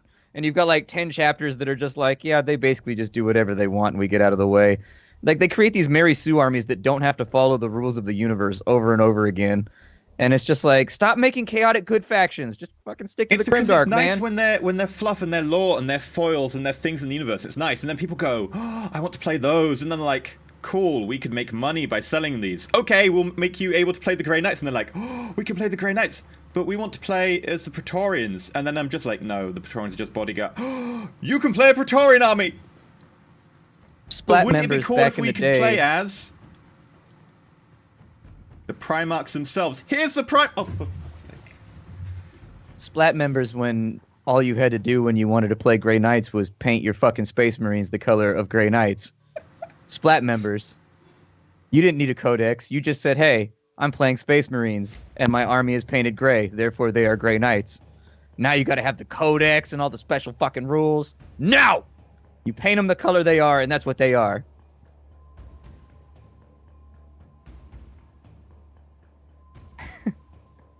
Yeah, I'm just salty because... Chat's just said next up they will be playing as the Emperor. No, I guarantee you they will bring out an Emperor miniature if they haven't. Yep. X-Wing's better. Play X-Wing. I hear that from literally everyone who's played X-Wing. You're never going to get an It's so updated good. Sisters Codex. That's like waiting for a Tau Codex. It's just never going to happen. It's just like you take that on as a player when you decide to play Tau. You're just like, yeah, I'm never going to have updated rules. And everybody at the game shop's going to make fun of me mercilessly because I play the Tau character. I'm like, that's what you get for playing Tau. You signed up for this. You've hung out at the game shop. You know what happens to Tau players. We ostracize you and we make fun of you constantly because you didn't have the foresight to play orcs like a real man. Games Workshop's sitting there like, how can we expand our player base? Have you considered bringing out female models so that maybe you could double your, player base? But we had the Sisters of Battle, but they sold terribly. But they're just one army. Have you considered putting them in any of the other armies? Women don't play games. Okay. My favorite fine. part about playing orcs is that you have no strategy. That's what I like best about that army, is that there is no strategy.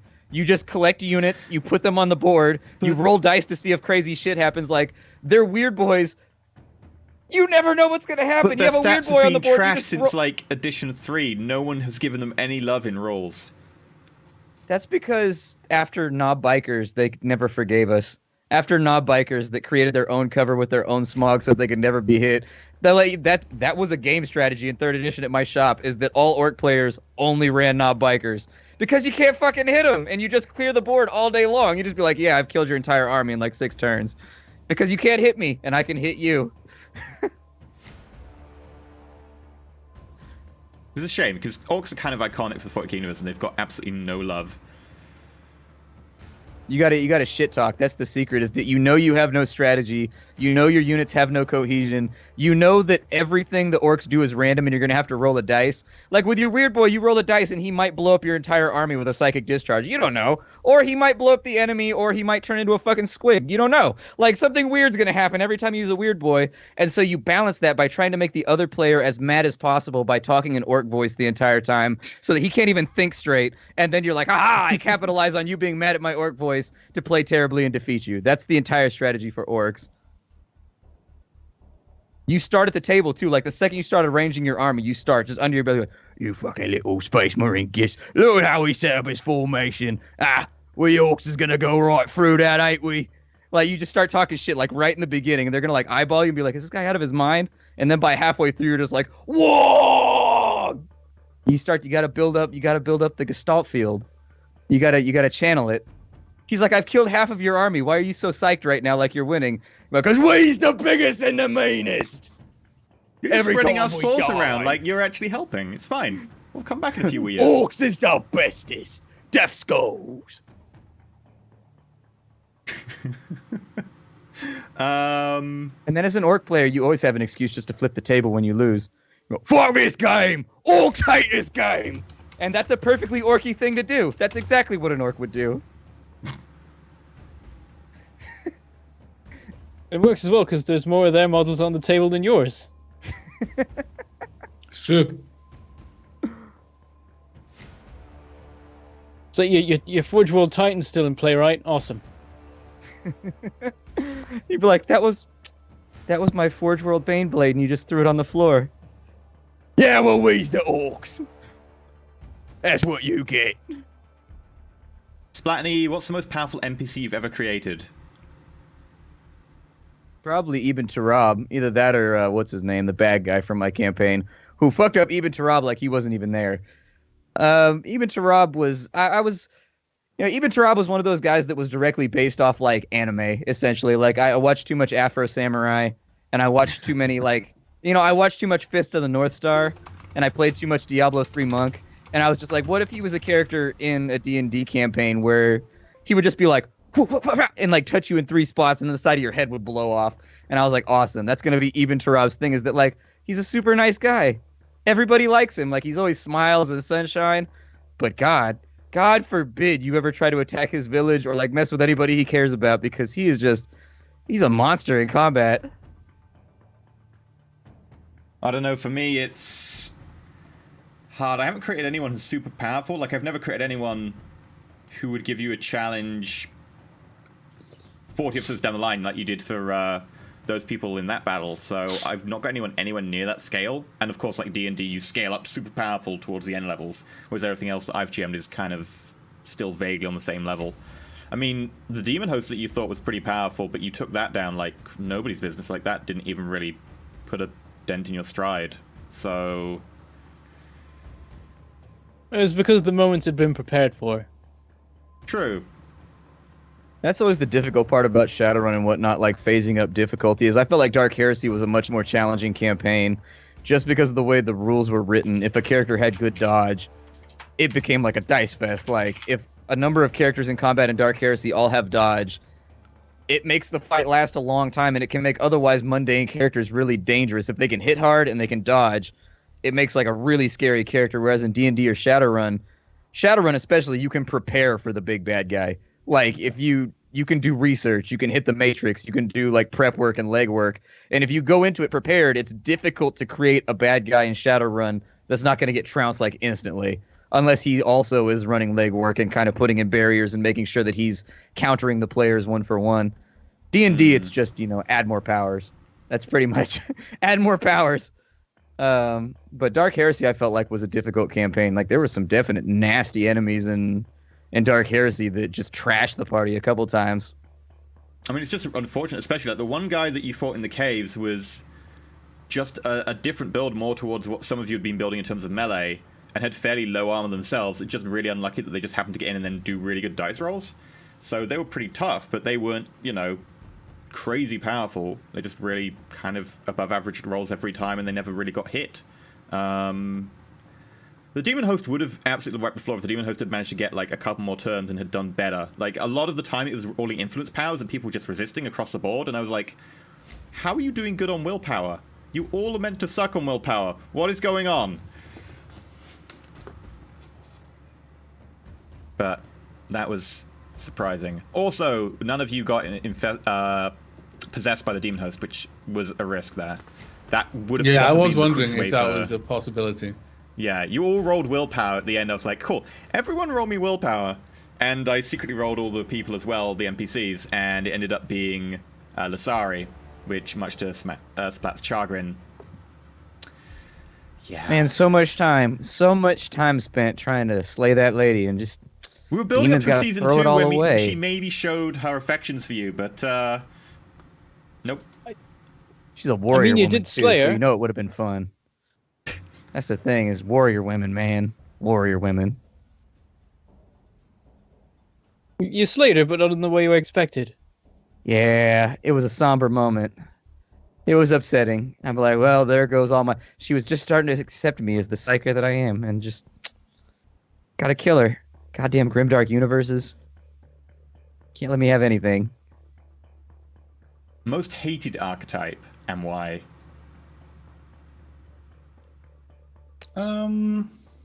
That's a tricky one. I don't think I actually hate any archetypes. Probably, well, anything that can be min-maxed, basically. Yeah, I agree with Avic. I hate munchkins. Like, I hate people that come to the table already, like, looking for loopholes and exploiting gameplay and being like, no, but this combos with this, and then you take this specific feat, and then that's going to combo over, and it makes the dice roll up. I'm like, fuck off. Just have fun with the game and play a character, Jesus. Like, I'm okay with you making a character that's good at something, but the point at which you're, like, going through errata to find, like, little tiny loopholes and stuff, and be like, how hard can I break the game to the boredom of every other player? I'm just like, get out of my game. Go away. I mean, there's a vast difference. Like, someone who just looks at their system and is making a character and is like, that will work quite well together. That's brilliant. It's going to make a pretty powerful character. And then, as he says, like, someone who trawls through all of the various supplements and things like that and finds the most unlikely combinations. And then it's like, that's not the spirit of those rules. Yeah, the rule that's that's not how they meant it to happen. Written as rules as written, raw, which is like obviously not what was intended when they wrote it.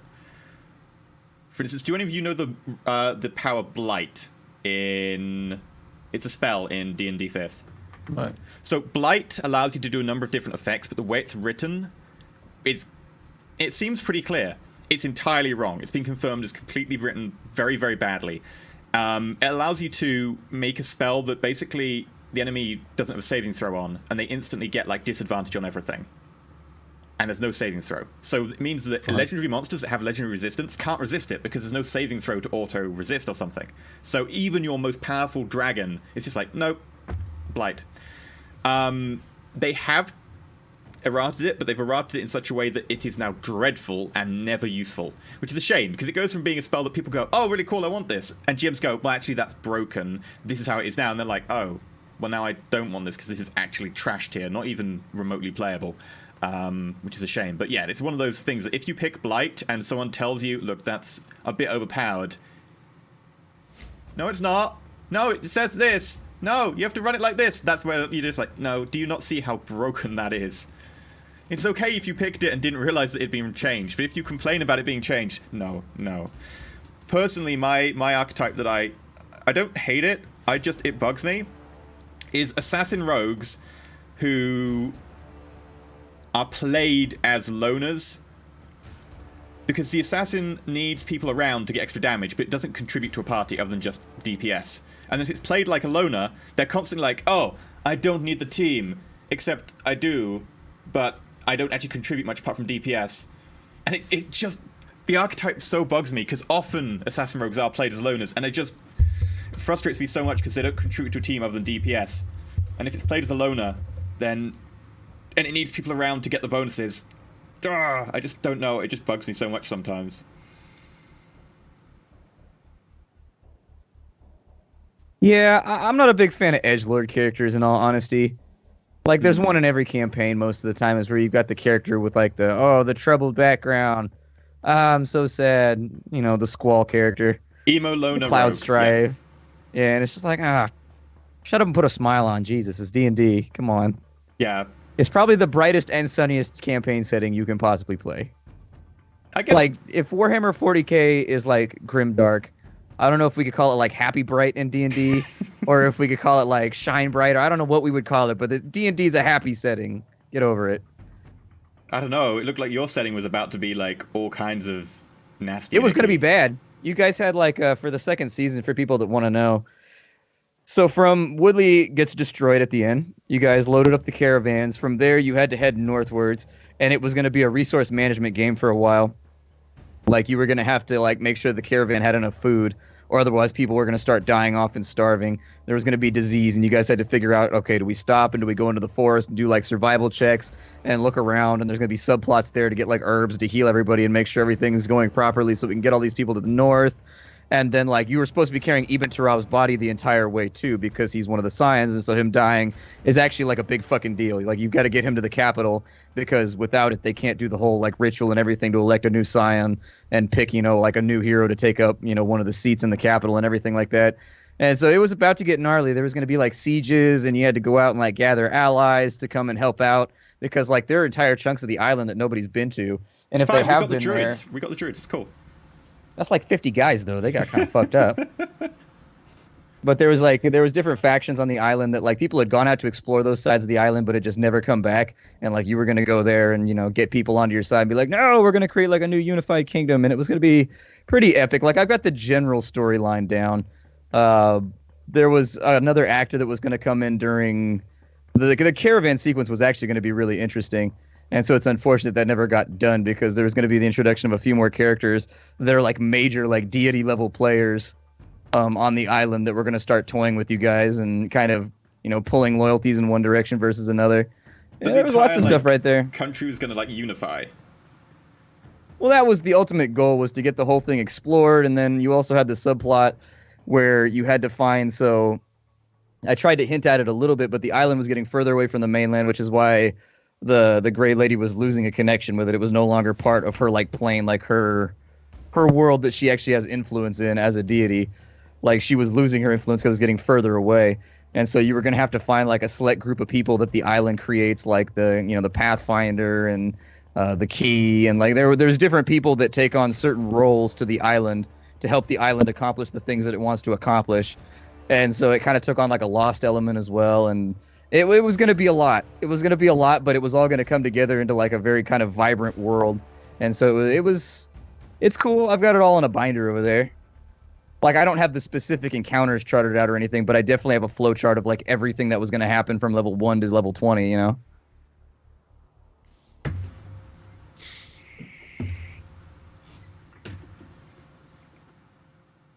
Bentham, do you have most hated archetype?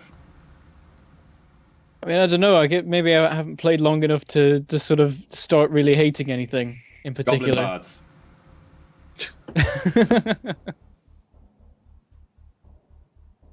Yeah, but the Goblin Bard was my friend. We traveled on the road together and stuff. The Goblin Bard tried to shield you despite the fact you're bigger from an exploding marble. That is the worst idea ever, but fine. It was a bit more than a marble. It was like a bowling ball. Okay, bowling ball, yeah. It was the thought that counted. It's not my fault you guys suck with a crowbar. You guys took like 3 rolls to try and get that thing dislodged and just Have you couldn't seen get it the together, strength man. scores of the entire party? No one was strong. Like, our entire Yeah. party was a dex party. But I got to give you strength checks every now and again because some things just require strength. That is also true. There's the oppositional certain GM right there.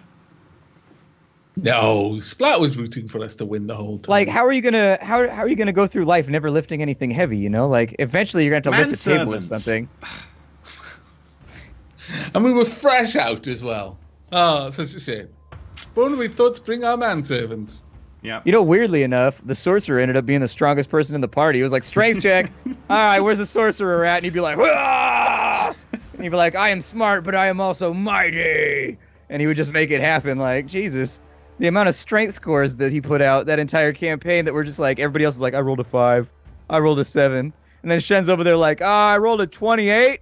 Like, yeah, you ripped the whole gate out of the ground. Jesus.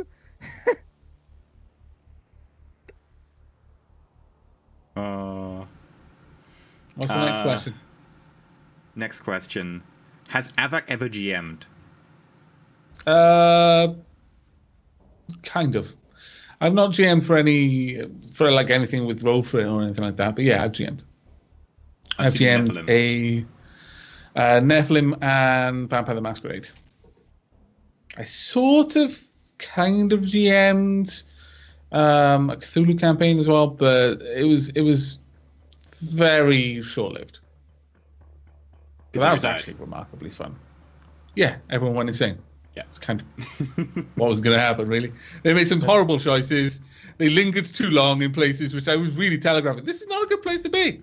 There's some guy over there, and he's This show covered would in yellow. never He's do got a well at that. crown. Can you imagine? You should go really bad.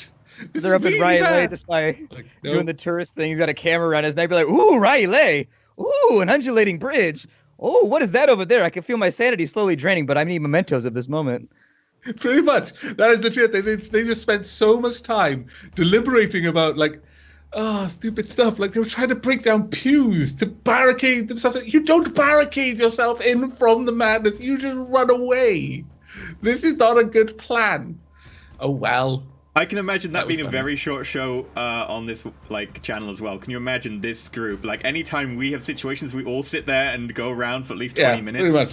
It would be so, you'd all be so dead. Yep. The first one to break would just murder the others and eat one of them. And it's just like, the other one would break then, watching the first person who broke. I'm pretty sure that Eat the people first eating other person who people might happen died. before people break, knowing us. Especially if one of them is you, Avag. I'd be the GM. I'm Okay. immune. Fair enough. Yep. What happened to the vampire on the Belfast? That's true. That is a plot line we never finished. I hadn't decided. Honestly, one of the things I like doing is I like throwing out different NPCs to just give future plot hooks and to give random contacts and possibly, if they work really well, to give people adversaries. Like, especially in Shadowrun, just throw things at people and then find out what clicks with their personality and backstory and then be like, cool.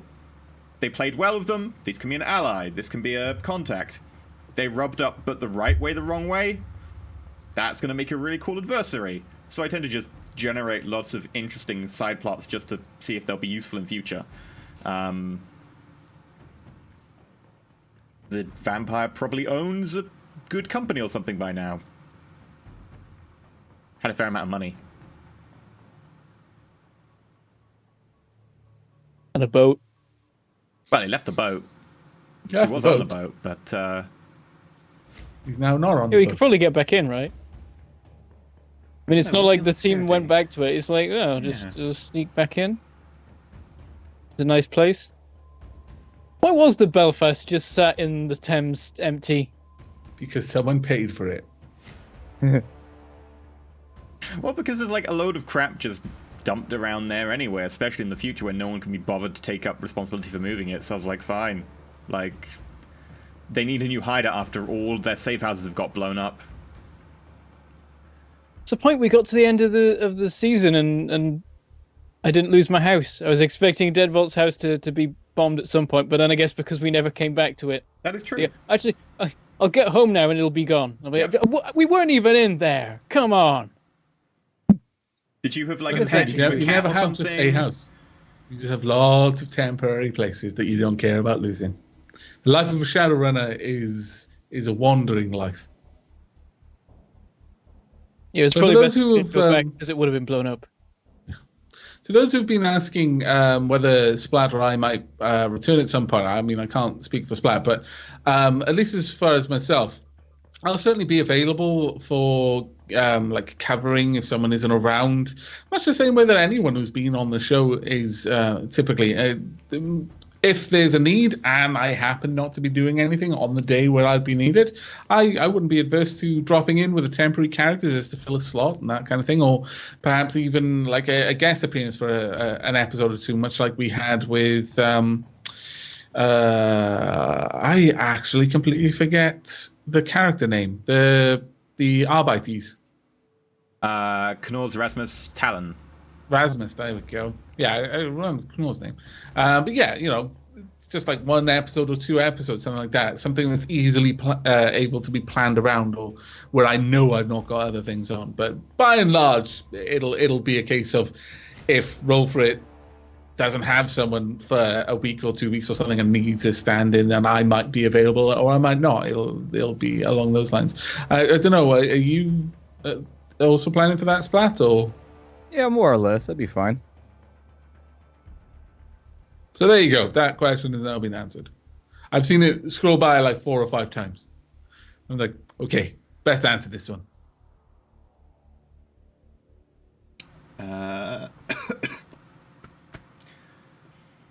What are you doing for next show, etc.? That's turned up quite a bit. We will let you know when we know and have it solidly down. At this stage, we're still finalizing things, so... Talon was badass. Talon was quite badass. He was. I'm quite proud of the fact it was my idea that he would be the random arbitrator that Splat's character just like sat next to, just going. Mm-hmm. Yeah. Mm-hmm. What? Oh yeah, why did Pseudo have to run off? What was the in-universe reason? The in-universe reason was something to do with one of his contacts needing help. Yep. Because he sits by his contacts, and especially when they're really high loyalty ratings. Yes. Basically, Rebecca was in trouble, and effectively, someone was trying to get Pseudo through people he knew, and he, being a technomancer, and especially as capable a technomancer as he was, because he was actually quite a powerful one by the end of it, he left a very minor digital footprint. He didn't leave much of a presence online, but someone managed to trace him down. And obviously he keeps in touch with very few people, so one of those people that they managed to track him down to was Rebecca. And she happened to also be another survivor of the arcology. She's like his link in a way to a bad place, but also kind of redemption. It's someone who'd also seen the terrible things that he'd seen, of which there are very few people in the Shadowrun universe who can say, yeah, I know exactly what that felt like for Pseudo's particular brand of terror. So very important to try and keep those people alive. So he immediately dropped everything and went off to try and help them. So there we go.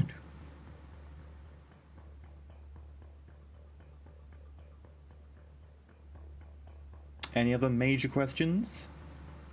What happened to the compound we're sold in Scotland? Because of the extra light shed on it, because Pseudo released all the information they basically gathered to the Matrix, they quietly shut it down. And that's why the Shadin were like, there's no point in having Mirage anymore. We'll use the Kelp body more. So they switched and they left to do other stuff. That's why. Oh, also, that was a feeder for Project Transference. So all the people they got there, if you remember me saying a long time ago, were like low magic level young people and stuff. People who only just had their ability to merge and stuff. Some techmasters as well. They were using them to try and then get them into the cult, to then try and eventually get them into as technology, and to put them into a feeder system to be able to try and then use their powers to see if they could transfer the powers. That was effectively a front for Project Transference. What happened to Gun Zlata? That's in Blowback's arc, so I have no idea. Well, you know that the gun that Maggie disabled. Uh-huh. It's still there inside his turned off mind because his mind is dead, going, "We will take them out." No, that's German. What was it? Russian. I was going to say, my God, that has changed. Ah, we'll take them out, comrade. Bring the communists to the capitalist pigs. Fire at all of them.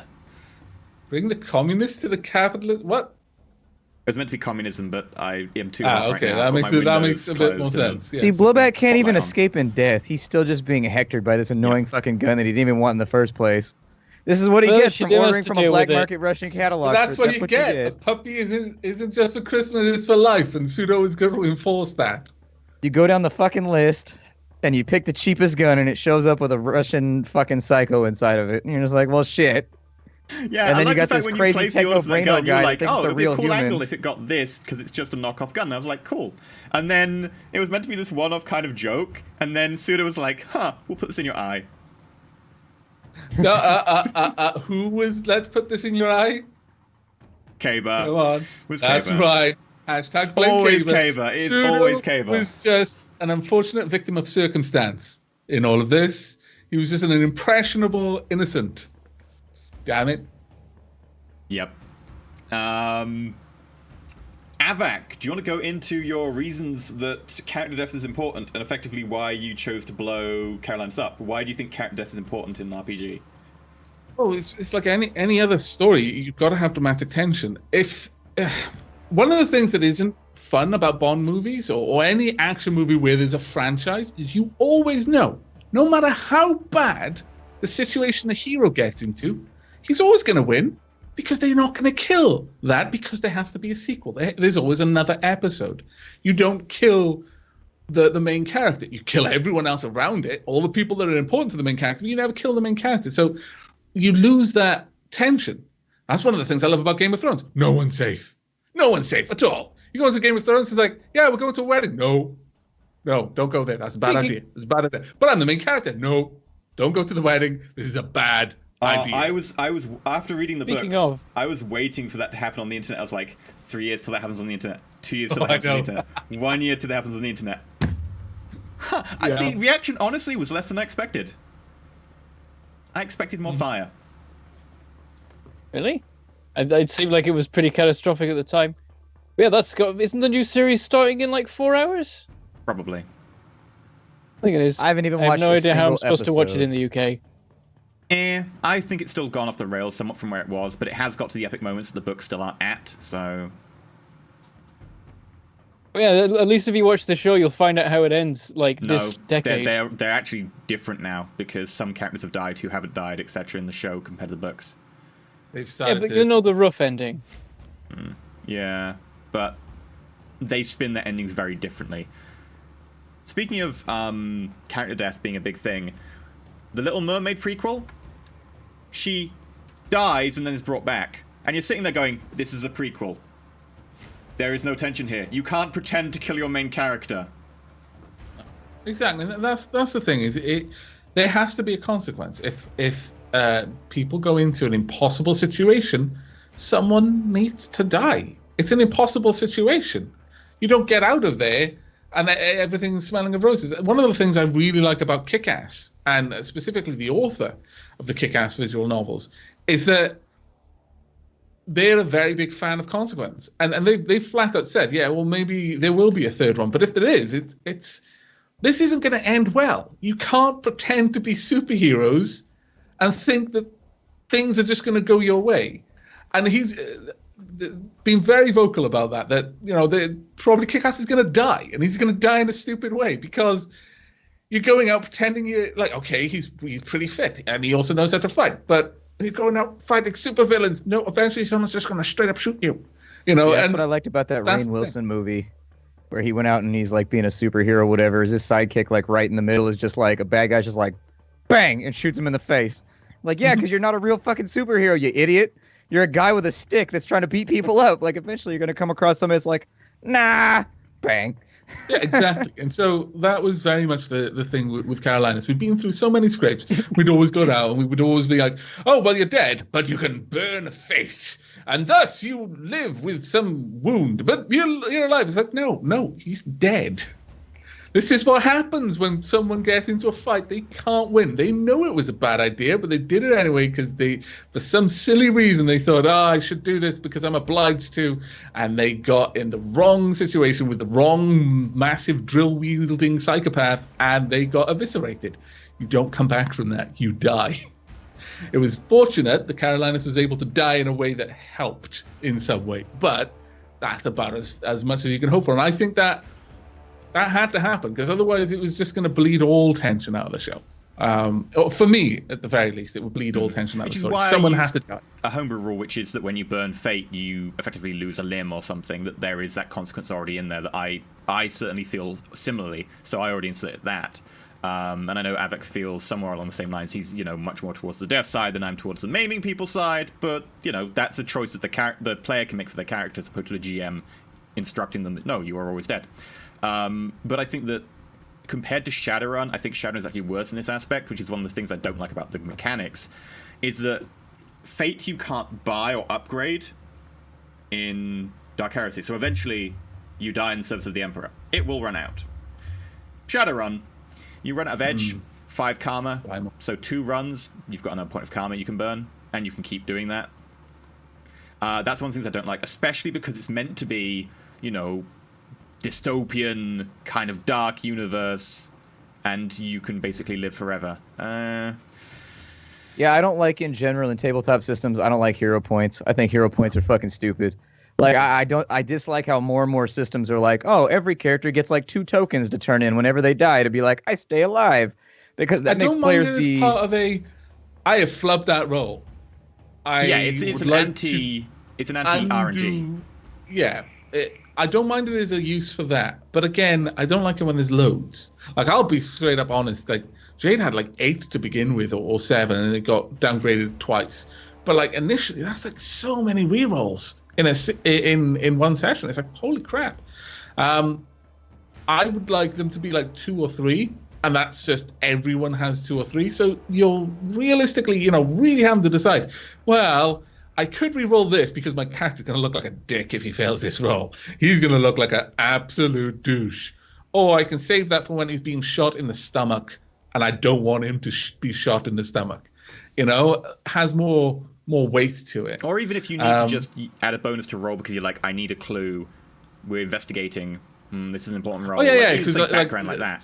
We're getting to a dead-end scenario here. I need to... Again, it's one of those things, like you said, it's an anti-RNG, because in many systems, your character can be amazing, and they only need 1 bad roll. But it's particularly bad in games like D&D or Shadowrun, because if your character is portrayed as knowing their stuff, then all of the other people in the party have no reason to doubt them. If they say, yeah, I looked here, I rolled 2.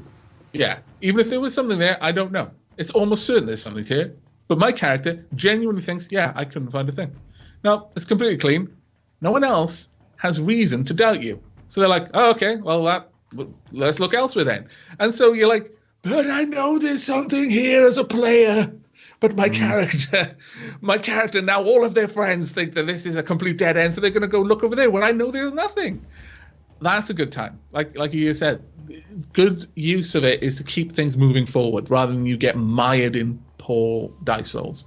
That's the big thing with RNG, is you can get stuck with just bad luck, and that's horrible. Yeah, I agree. I like fate points as an offset for RNG, but I don't like them as a res mechanic. Yeah. In general, burning edge is something that I've never liked about Shadowrun. Hero points I don't like in D&D. I don't tend to use them. Dark Heresy, I think fate works a little bit better just because you have such a limited pool of it. Yeah. And when you burn fate to stay alive, something fucking terrible happens to you. Like, you always end up with like a missing leg or something like that. That's a homebrew rule. It's not actually in the rules. Yeah, even in Shadowrun though, you have too much. Everybody makes edgelords in Shadowrun because it's widely vetted as the best thing you can put points into. And you can buy it back anytime, whereas Fate you can't. You get Fate effectively. You get Fate for doing something heroic, generally once per campaign. So we saw in our campaign, everyone got +1 edge Fate for the entire campaign, whereas on average people had used 5 Fate, 6 Fate in total had been burned. So you would net down Fate. I don't recall if I ever burned any on caches, but I know that Brander was by far the biggest Fate burner. Brander burned 3 or 4. Yeah, they were all full. I've lost my leg. Okay.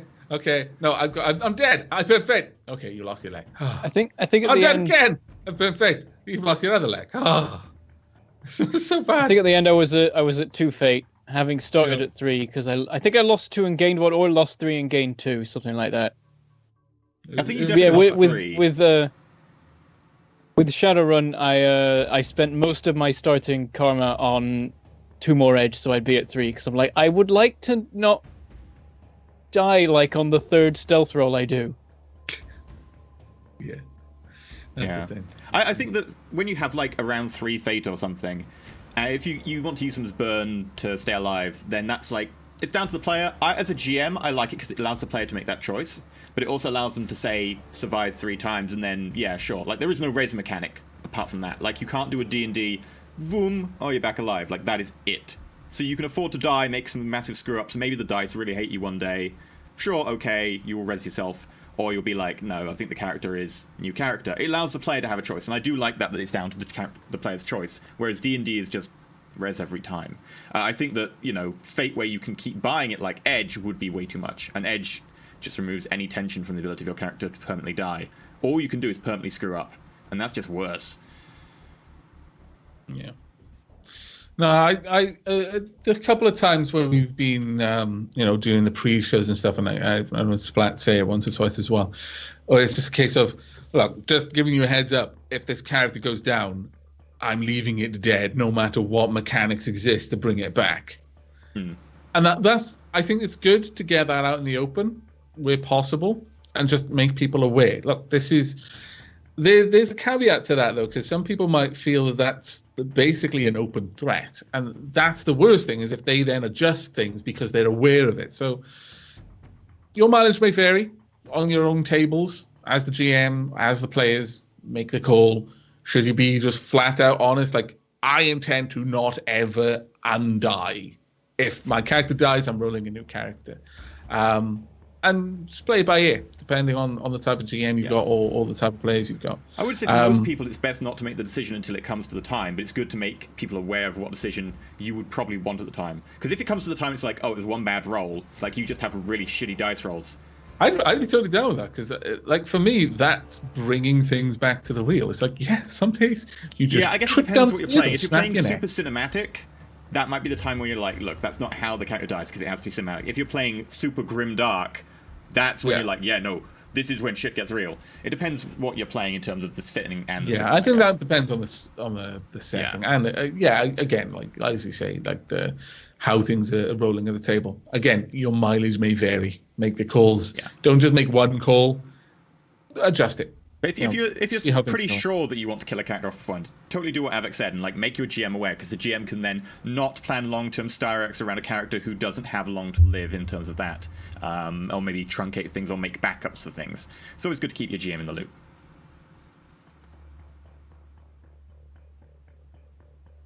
What's the next question? What happened to Pink's nanites after Aztec technology killed him? Pink hasn't been caught by Az technology in canon yet, but he may be at some point. That's effectively another story hook left open, so that if people want to screw him over in a future possible season, they could, or could help him.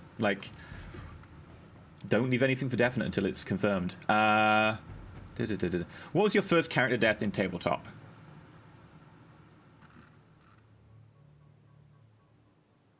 Characters don't really die that often in my tabletops, in all fairness. I've played a lot of campaigns and character deaths, especially since most of what I've played is D&D. Like, D&D characters don't die that often, in all fairness. It's hard enough to kill a D&D character that you have to be a pretty harsh GM to kill a character just because D&D, there's a lot of checks and balances on character death. Like, it doesn't happen like it used to in the AD&D days. Like, it really sincerely doesn't. Like, the game has actually made characters really resilient and hard to kill. They may get knocked out and taken away from combat, but in general, they don't die very often. So I would say Carolinus is one of the first characters that ever died in a campaign for me, just because characters don't seem to die. They get knocked out and they get stabilized and they seem to be fine. That's cool. I popped Splat's Death Cherry. There we go. Death Cherry.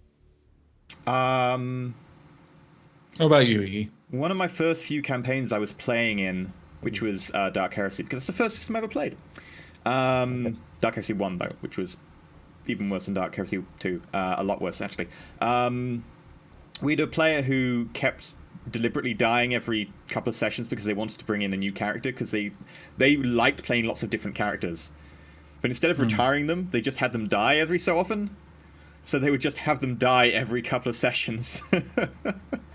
So technically, those were my first character deaths.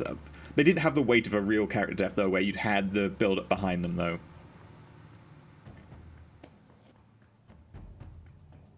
What about you, Ben? I mean, with me, all my tabletop experience has been streamed live, so I haven't died yet. I mean, Cooper technically, sort of, kind of, ish, half, but that's closest it's come, I guess. And the times where Rander died and then didn't. I mean, there was a possibility. I was ready to, like, if the opportunity presented itself, two grenades and just. Your internet is terrible today, Bantham. So all we got there was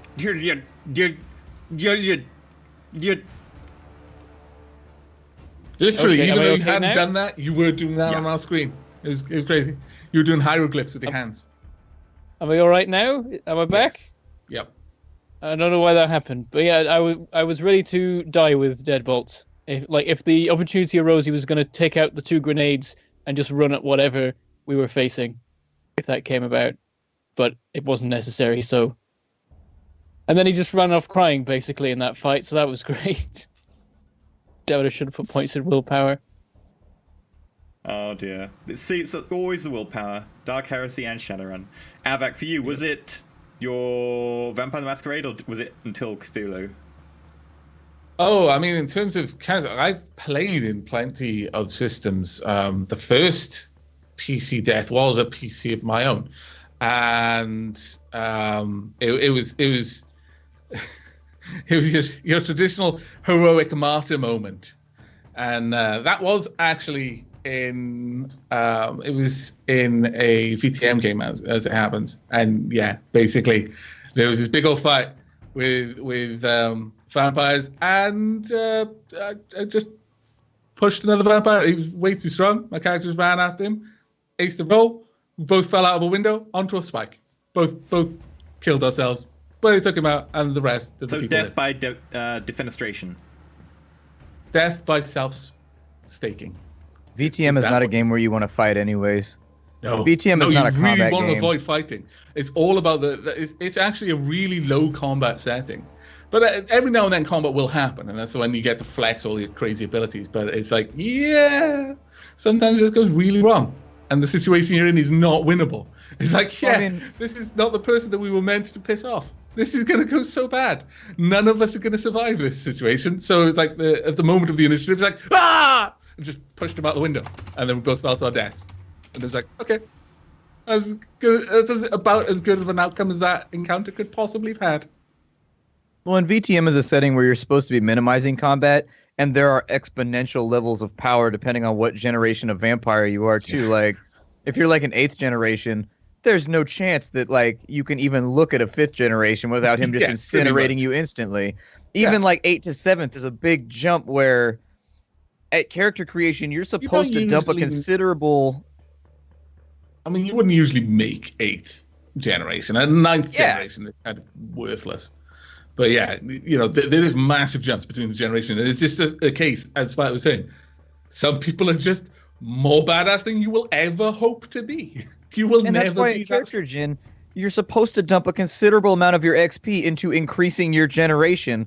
because not only does it increase your influence, it increases your power, it increases the way other people look at you, the other way they avoid you, or whether they take you head on.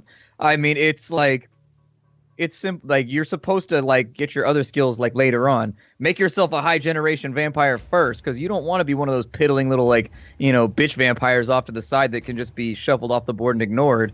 Like, you want to at least have the potential to be powerful. I did have a game where we were all playing really weak vampires. Like, you know, so weak we were practically human. And that was really interesting. We were basically the rats scurrying around for scraps around the Masquerade. It was actually kind of an interesting way to go, because it was very different from the games that we've usually played. It was fun for just that once. It was a fairly short campaign. It was just like, yeah, no matter what's going on in the other games we played, it could be worse. You could be these guys. And it was literally like anything could destroy us. It was so bizarre. We were in the Masquerade, but not really. Yeah. What happened to Caroline's uncle? He's still out there, walking the very, very fine line of he's probably not friendly with the Mechanicus, but they aren't trying to kill him too much. Too much. Too much. Yeah. How do you feel about going about PCs backstabbing other PCs and actively going against the goals of the party? Personally, I like it if it's done methodically. Like, I'm a really big fan of the long con and the twist at the pinnacle at the moment where everyone's like, yes, we've done it, and then looks down, knife, very et tu brute kind of thing. I love that. More like Shen with built. Dark Heresy. Yeah, no, exactly. I loved that. I loved it because of what he'd done. Because that was really insidious. You know, it was this long con. I'm not a fan of people just being like, I'm just feeling in a contrary mood today. I push you off the roof. Yeah, if you start your first session of D&D as the rogue and you start stealing from other people in the group, no, you're a dick. Yeah.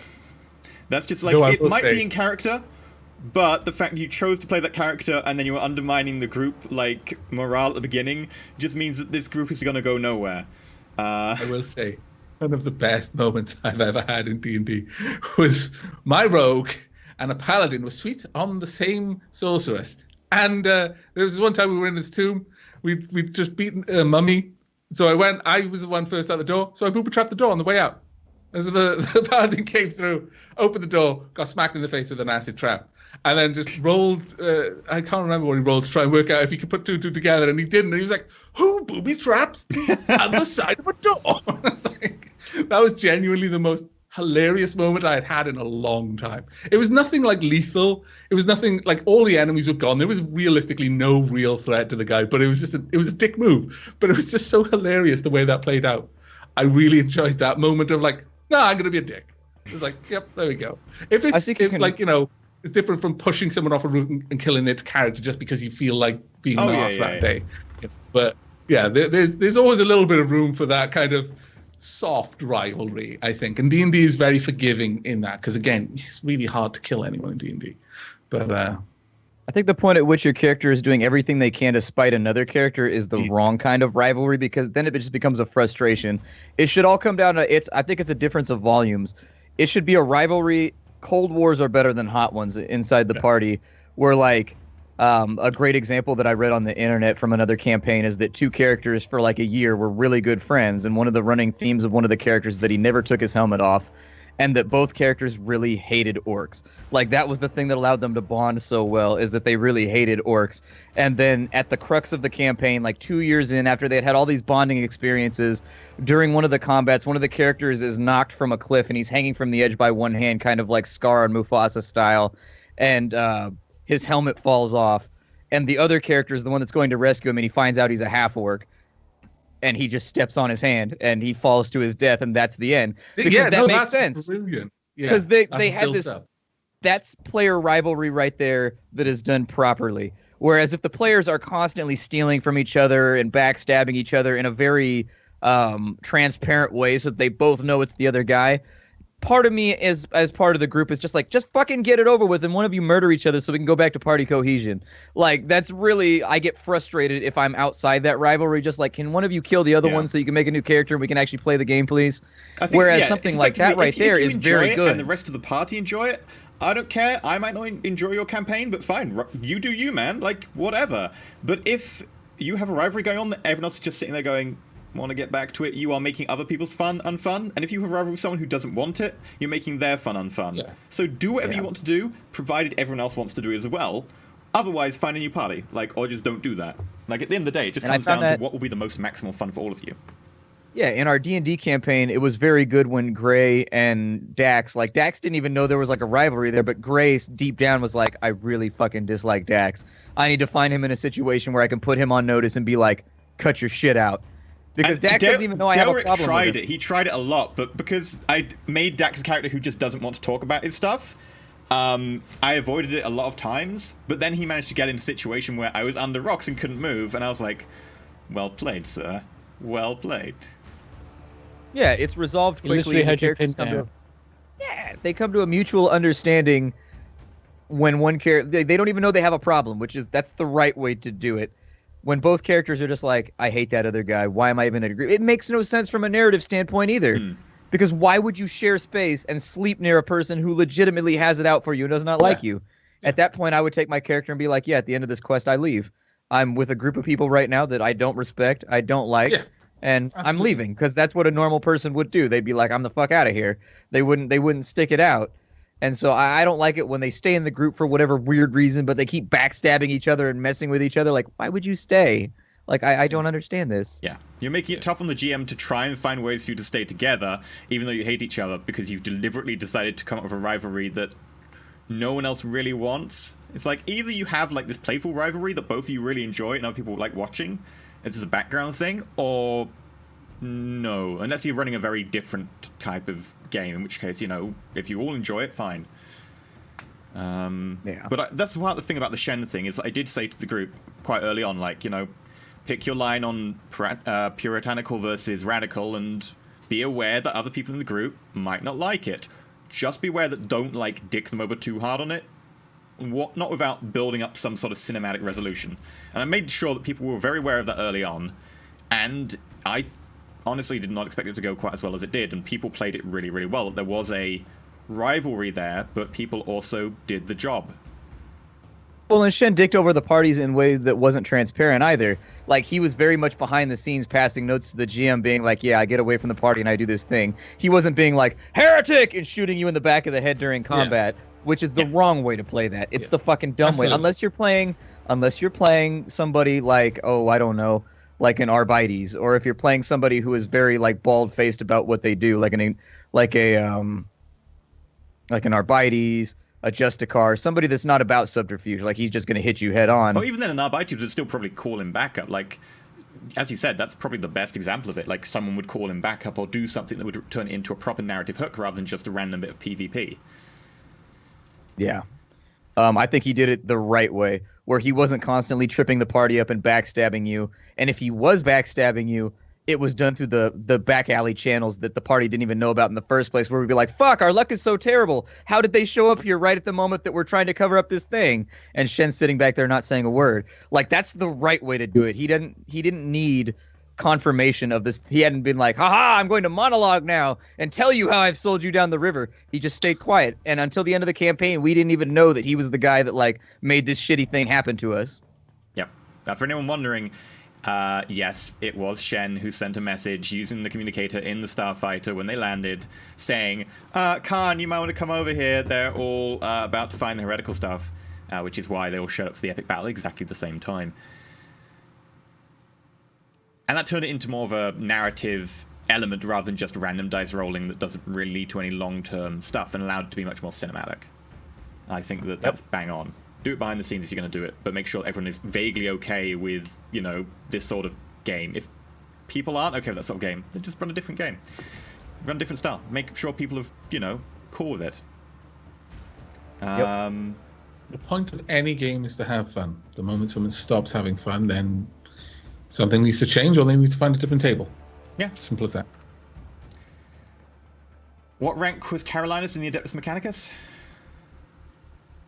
His influence is actually getting up really high. I think it was above 60 towards the end. So he was reasonably, like, in terms of rank, I'm not sure it translates exactly, but he was well liked by enough people in the Mechanicus that any small favor was likely to just be agreed. Like, his name was on various lists. But if he showed up to a Mechanicus club, he was already on the list. He didn't need to be asked. They'd actually know him from sight. They'd let him in the door. Yeah, that's where he was. You were like the base. I can't remember what the rank was. Your rank was like the basic rank where you are considered, you know, a proper Mechanicus, able to do your own thing and command people a little bit, but nothing really beyond there. But you got so much influence from being part of the Inquisition and helping out that you had a lot more influence than your rank would normally dictate. Yes. In terms of like actual rank, in terms of his peer connection and stuff like that, he was just a normal Mechanicus. He was a full Mechanicus, but nothing more than that. But in terms of influence, he was actually very, very high. You know, reasonably speaking. I think he actually wasn't far off that if he wasn't a Mechanicus, he could have become, what's it called? An Inquisitor. Like his 70 is the limit on that. If you hadn't been a Mechanicus. Yeah. So he was reasonably high. He was well liked. That was one of the goals for season 2, I think, was that we were going to have, it was going to be Inquisitor, or at least, not Inquisitor, but Interrogator Cassius. Yeah. And then he was going to be the one running the season 2 party, which was all new characters. Because really in our group, he was the only person that could really become an Inquisitor, aside from the fact that due to not understanding the system, his intelligence was low. That was the main part that, like, with Cassius, I didn't understand the system when I built it, and realizing, like, how much further down the line. It was kind of weird. In Dark Heresy 2, the Psyker skills are very much divided up like willpower intelligence, that means you're going to be like a telekinetic. Willpower agility, that means you're going to be a pyromancer. If you go willpower charisma, that very much means you're going to be a biomancer. Like, I didn't connect, but I didn't realize how much intelligence was going to play into your advancement as your character either. And I would have planned that a little bit differently had I known, especially if I had known that sorcery was coming in, because sorcery is almost exclusively willpower and intelligence. And so if I had known there was going to be a sorcery arc, I would have played into that by building him with intelligence earlier on. Yeah, I mean, the only reason there was a sorcery arc was because I pitched you the option if you wanted it and then converted the roles. But if we had done a season 2, I'd allow you to rebuild Cassius a little bit to tweak that, because, you know, it's not your fault at the end of the day that there are certain prerequisites you didn't get going in. And I think that's the important thing as a GM is just to, you know, if the rules are kind of screwing someone over, it doesn't really change much. If you get to a suitable point, allow people to change stuff. Like, it doesn't hurt anyone. Mm-hmm. I think Brander would have been a tough sell for Interrogator and Inquisitor because he was from a quarantine curse world full of heretics and mutants, basically. Like, that basically just takes him out of the running automatically. Yeah. Carolinus can't because he couldn't really be too visible to the world. He might have, once people worked out where he was from, they might not have been so happy. Brander also hadn't had to make any of the hard choices. Like, Brander didn't pick a side. Brander picked a side after he saw other people picking sides. Like, he was pretty certain to go with one side, but no one would be able to go, look, he led the charge here on that moment. Whereas Cassius, you know, Cassius picked a side, and Cassius also made a hard call when he decided to lance a planet full of psychic heretics. And that's why someone would say, look, he'd make a good Inquisitor because he made the hard call and went with it. I also played him that way on purpose. I wanted Cassius to be your typical noble. He's power hungry. He needs to redeem his family. Like, his family is in a rough spot right now where they've run like an entire sector essentially with the banking establishment, and they're getting attacked now from every direction by both the Imperium cartels that are trying to undercut them and throw them out Medici style. And how can I make my family's position better? What could be better than becoming an Inquisitor? Your word is wrote. I'm an Inquisitor now. I go back to my home sector and I say this fucking thing happens. I recruit the Imperial Guard from the air and I say, guess what? You're now my family's personal guard because I'm an Inquisitor and I can fucking do that because I have infinite power. You know, like, to his mind, this is how he solves all his problems. Spoilers, he becomes an Inquisitor. Season 2, like, the elements that I'd planned-ish, like the random bubbles that I had in my mind about Season 2 would be, yes, Cassius gets the choice to be an Interrogator, and then I pitch him loads of things where he gets to pick between trying to use his influence to help his family, but screwing up his own chances with the Inquisition and possibly getting hunted, or doing the Inquisition's work. That would have been the choice. Yes, I'm an oppositional GM. I also like the idea that we all just joined the Emerald Tigress at the end and became part of the crew for that, and it became a Rogue Trader the campaign. fan That would like- absolutely have been where Carolinus would have gone if he'd survived. Mm-hmm. Carolinus was already 1 foot through the door of Heretic. There was no turning back from that. His uncle had more or less said, yes, do what your heart tells you. And he's like, okay. And just kicked through the door with his giant metal feet. And He was like, planted 1 foot Cassius, we should firmly keep on the this other side. book. And Cassius was like, no, I think we should burn it. Look, I'll do whatever you Once say. again, but I think we should keep it. No, we should Cassius burn it. was Are a you very- sure? He was a very liberal acolyte when it came to like the interpretations of what is heresy and what is not. But books that eat people and speak to you in your brain, as a psyker and as an Asper Telepathica graduate, he's like, dude, there are lines. If we go down this path, we aren't coming never back. learned the Carolinus had fed Branda's leg to the book. Oh, So yeah. waste not, want not. It's like, I've got this leg, it's full of blood. Well, it's kind of congealing now, but it's full of... Here you go, book. Thank you. The thing, but Branda was on the line in terms of like Puritan and radical. But if it encountered that book, he would have been like, I'm just gonna go full Puritan and shoot you in the face. And then he would Be have best bounced buds with off. carrot. Yeah, actually, he'd probably hit me in the face, and then he would have fed me to the book. Yeah. Not when You're you the have the rest plasma of you. pistol. Okay, If I you have the guess I'm plasma going pistol- full heretic now. You can't That only was sin a a tough little call. bit. I don't think I ever told the channel how difficult that was for me as a player deciding whether or not I wanted to placate. Because honestly, the temptation of darkness for a psyker and sorcery is super tempting. It is the freeway. It's the goddamn highway for making yourself powerful. Fuck XP, you don't need it anymore. You just keep studying dark magics and just getting stronger and fucking stronger. And so it's very tempting for a PC when you put that in front of them, where you're like, yeah, you can advance your character pretty rapidly right now if you just change your beliefs a tiny bit and slowly get worse and worse and worse and worse, but you will get more and more and more powerful. And for Cassius as a character, becoming more powerful was one of his big character motivations, like, how can I get strong? And so it was really difficult for him to be like, no, we can't do this, Carolinus. We can't do this. And it was purely self-serving. He knew that if this ever came to light, he couldn't be an Inquisitor. Like, he looked at the power and he looked at all the stuff and he's like, yeah, but if we get caught, my Inquisition career is done. And my family needs me to, like, stick out the line here, you know? And so, like, he gave up that fast advancement on power for the long con, like the long game of being like, well, I want to be an interrogator, though. I want to be an Inquisitor. I'm not doing it because it's the right thing to do. I'm doing it because it's the political thing to do. Yeah, that's why I like Dark Heresy, because you find the line for everyone, you find what motivates them. Like, obviously, Carolina's motivation was knowledge, to learn, to find that stuff. So I he gave him wasn't a trying to book that would be tell him evil stuff. or anything. Yeah. This wasn't a question of ethics. This was a question of knowledge. And our book had forbidden knowledge. And there's very few things that listed as forbidden knowledge. Yep. Mm-hmm. And Cassius' he power. planted the seeds. Yeah, he planted the seeds early for me and Avic as well, where he gave us a very liberal Inquisitor. Yes. And was like, you can toe the line. The first couple missions, we came face to face with the Imperium being bullshit. Like, we found an alien. The Imperium has told us our entire lives that aliens are out to kill us. And yet the first fucking alien we meet, once we're off the chain, is friendly. And he's, like, making us stronger. And he's upgrading our gear. And he just wants to be our friend. Massive thing for Carolinus. It's like, this thing speaks my language. And it's like Yeah. building things. I don't know what it's doing, but it's amazing. I want to know how. And then, bloody Garrett. And your character starts to think, if the Imperium has lied about this, and then you start to see the Imperium exterminating people that are clearly a benefit to the Imperium, even though it's a misunderstanding, you know? Like, they exterminate them just to be safe, and you're like, but they were an asset. They were useful to us. And so your characters start being like, what else have they lied about?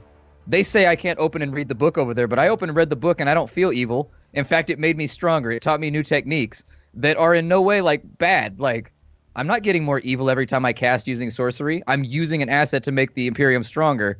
We can use the Death Star. We can use the One Ring. Like, you start to Exactly. Boromir out and be like, why are they... And it's not even insidious like the ring. Yeah. Like, the pamphlet that I read was literally just psychic techniques to get stronger. That somebody at some point, some bureaucrat had been like, no, this isn't okay. But it gave me a free psi level, and nothing bad happened. What else have they lied to me about? And so Carolinus and Cassius started to toe that line and be like, well, maybe we can pick up the alien gun. Is the alien gun good? I mean, they lied to us about the people and they lied to us about the sorcery. I swear, So maybe they didn't lie to us about the gun. If Carolinas had made it just a little bit more, his next Mechadendrite was going to be it was just going to be a splinter rifle Mechadendrite. It's going to be great. And it was like his other Mechadendrites are all clunky and very industrial looking, but this one will be sleek curves and there's like spikes, menacing with spikes, rings of heresy hanging off it. It was going to be great. The thing is, for Brander, it was harder to find the hook. Like, what would Brander want that would be heretical? What is his drive? And it was mostly just like, he wanted his planet back. And there wasn't like any really heretical way to dig that in. That was his potential path to heresy. Yes, that was 100% where Carolinus was going to go. It's like, well, I mean, we could destroy it. You're right, it's heresy, but I mean, the book has told me ways to kill Tyranids. And we can save your planet. We can make it stronger. Yep. There was a time when Brander had like complete faith in the Imperium, but he'd lost that previous to the campaign, and so it could then go further from there. Yeah, and I don't think there's a way to avoid that in like Dark Heresy, unless you're a simple-minded idiot like Garrett. Like, he was able to ignore like the subtle things that our characters noticed because he was a simpleton. Like, you know, like that was his thing, is that like, no, my mind is a stone fortress. I might be an idiot, but I'm a loyal idiot. Whereas for like the more intelligent characters, they could roleplay the nuance of being like, the Imperium squanders so many fucking things that they could be using right now to make us stronger and make things less like grimdark. I think that's kind of the big point, though, especially in the Eisenhorn novels. It says that, look, any Inquisitor who lives long enough ends up radical. They just haven't lived long enough if they haven't gone radical. Mm-hmm. And I think that's the thing that's important about Dark Heresy, is that everyone eventually will become corrupt. Oh, that's literally the daddy that's literally what Epictetus was saying. Yeah. You know? Yeah, most of the people I've ever served with have died. And it's good that they died, because they died before they turned bad. You know? Yep. That's literally what he said. I'm fairly certain at one point he did have that talk with Carolinus, that, you know, you live long enough to see everything that you thought you stood for crumble. If you see yourself die the hero, or you live long enough to become the villain. Yeah, and like the way I was going to do it with Brander was I was going to undermine his faith in the Imperium by saying, oh, by the way, we lied to you, your world's actually alive, but we're considering blowing it up. And then trying to make sure that his tie to the group was strong enough that if the group went one way or another, he would have to make a decision about, you know, I don't trust the Imperium anymore. Do I trust the group enough to go with them or whatever? So I was trying to tie him in there, and I think that worked in the end. Oh, Powell, I think you are mistaken there. Epictetus wasn't growing demon wings. These were clearly gifted to him by Sanguinus. He was blessed by a saint. These were going to be flowing angel wings. Sure. They were just going to be dripping with blood, because that's in theme. Yeah, it was going to be like Fable. When you make all the good choices, you get the blue face runes, and you get the butterflies and the light. Mm-hmm. These aren't demon wings; they're wings that show that I pick Paragon every single time. In the middle of a shuttle. In the middle of a shuttle, it's like, oh, that's Perils of the Warp. What happens? You almost make melee attacks against each other. Epictetus is technically next to the NPCs because he did say he was sleeping. That's lucky, because he will kill anyone in one hit. Everybody else... Oh, by the way, you all gain corruption. What happens? You become paranoid, you become something else, and yeah, you get a mutation. You used to be a demon. Have a wing! Wings! Power of flight! I get a Prometheum addiction. Oh yeah, your Prometheum addiction.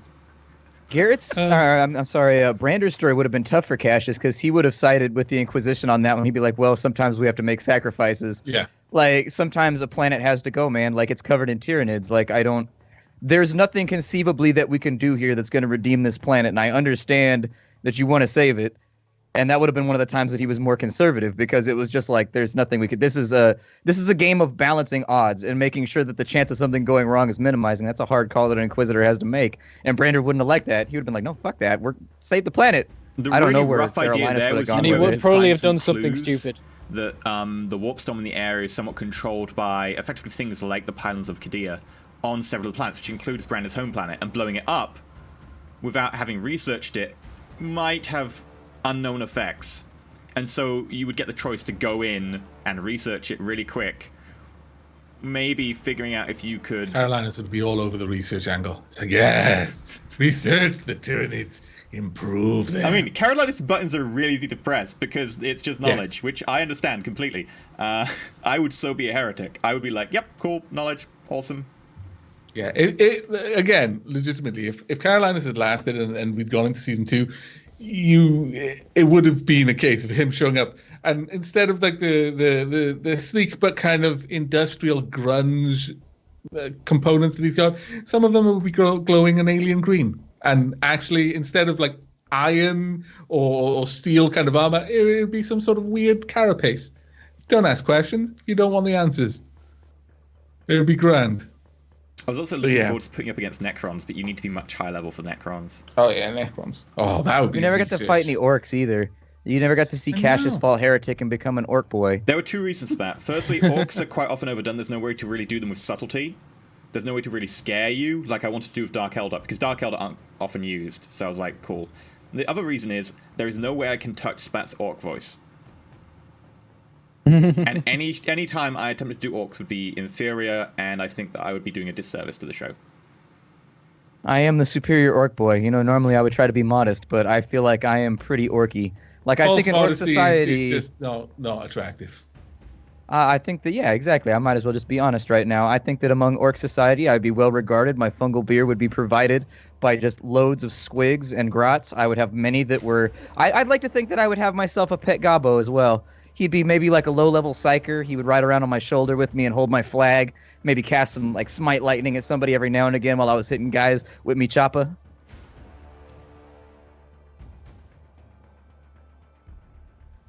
What's the next question, E? Or have we started to drain the well dry? We are starting to peter out, so these will be the last few questions. Okay. Props on the Dark Elder run, that was wonderfully done. Oh, thank you. Well, it's mostly due to the characters having really good reactions to it and stuff as well. Like, I feel that knowing what you can pitch your players and what your players will like and will take to well is very, very important, which is why as a DM I like dialing my people in. And I was like, excellent, I think the Dark Elder would be fun for you guys. Worked kind of well. That was a good episode. A lot of different awesome moments. Cake or death?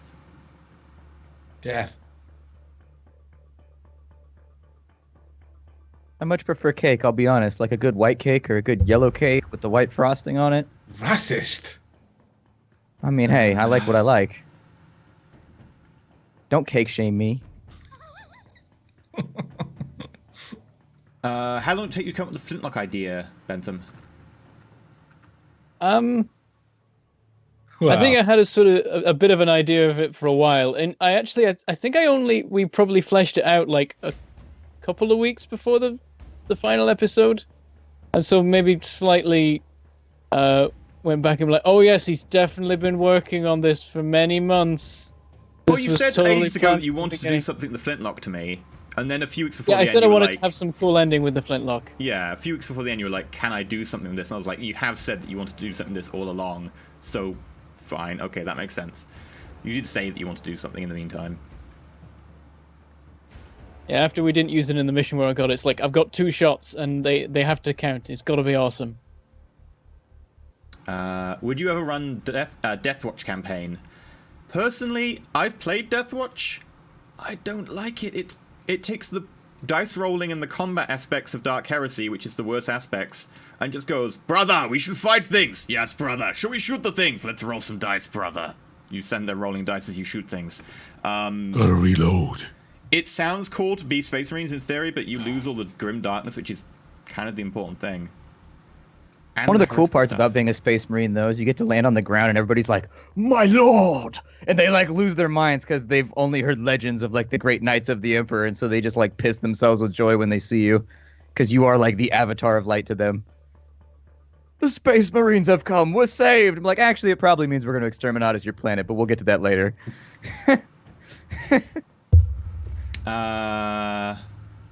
Would you ever consider employing the group in the ploys of someone as powerful as a Lord Inquisitor? Nobody ever found out who Khan's sponsor was. Just saying, nobody ever found out who Khan's sponsor was. Khan's sponsor's fucking death now. Got him! Well, Khan's dead. His sponsor. He's next. Don't mess with homie Ravarn. Daddy Ravarn gets what he wants. Splat, can we have one last Sky Beast? Sky Beast! I'm gonna miss that. You can go top to bottom too. You can start. I'm like, Sky and you can hit it like that.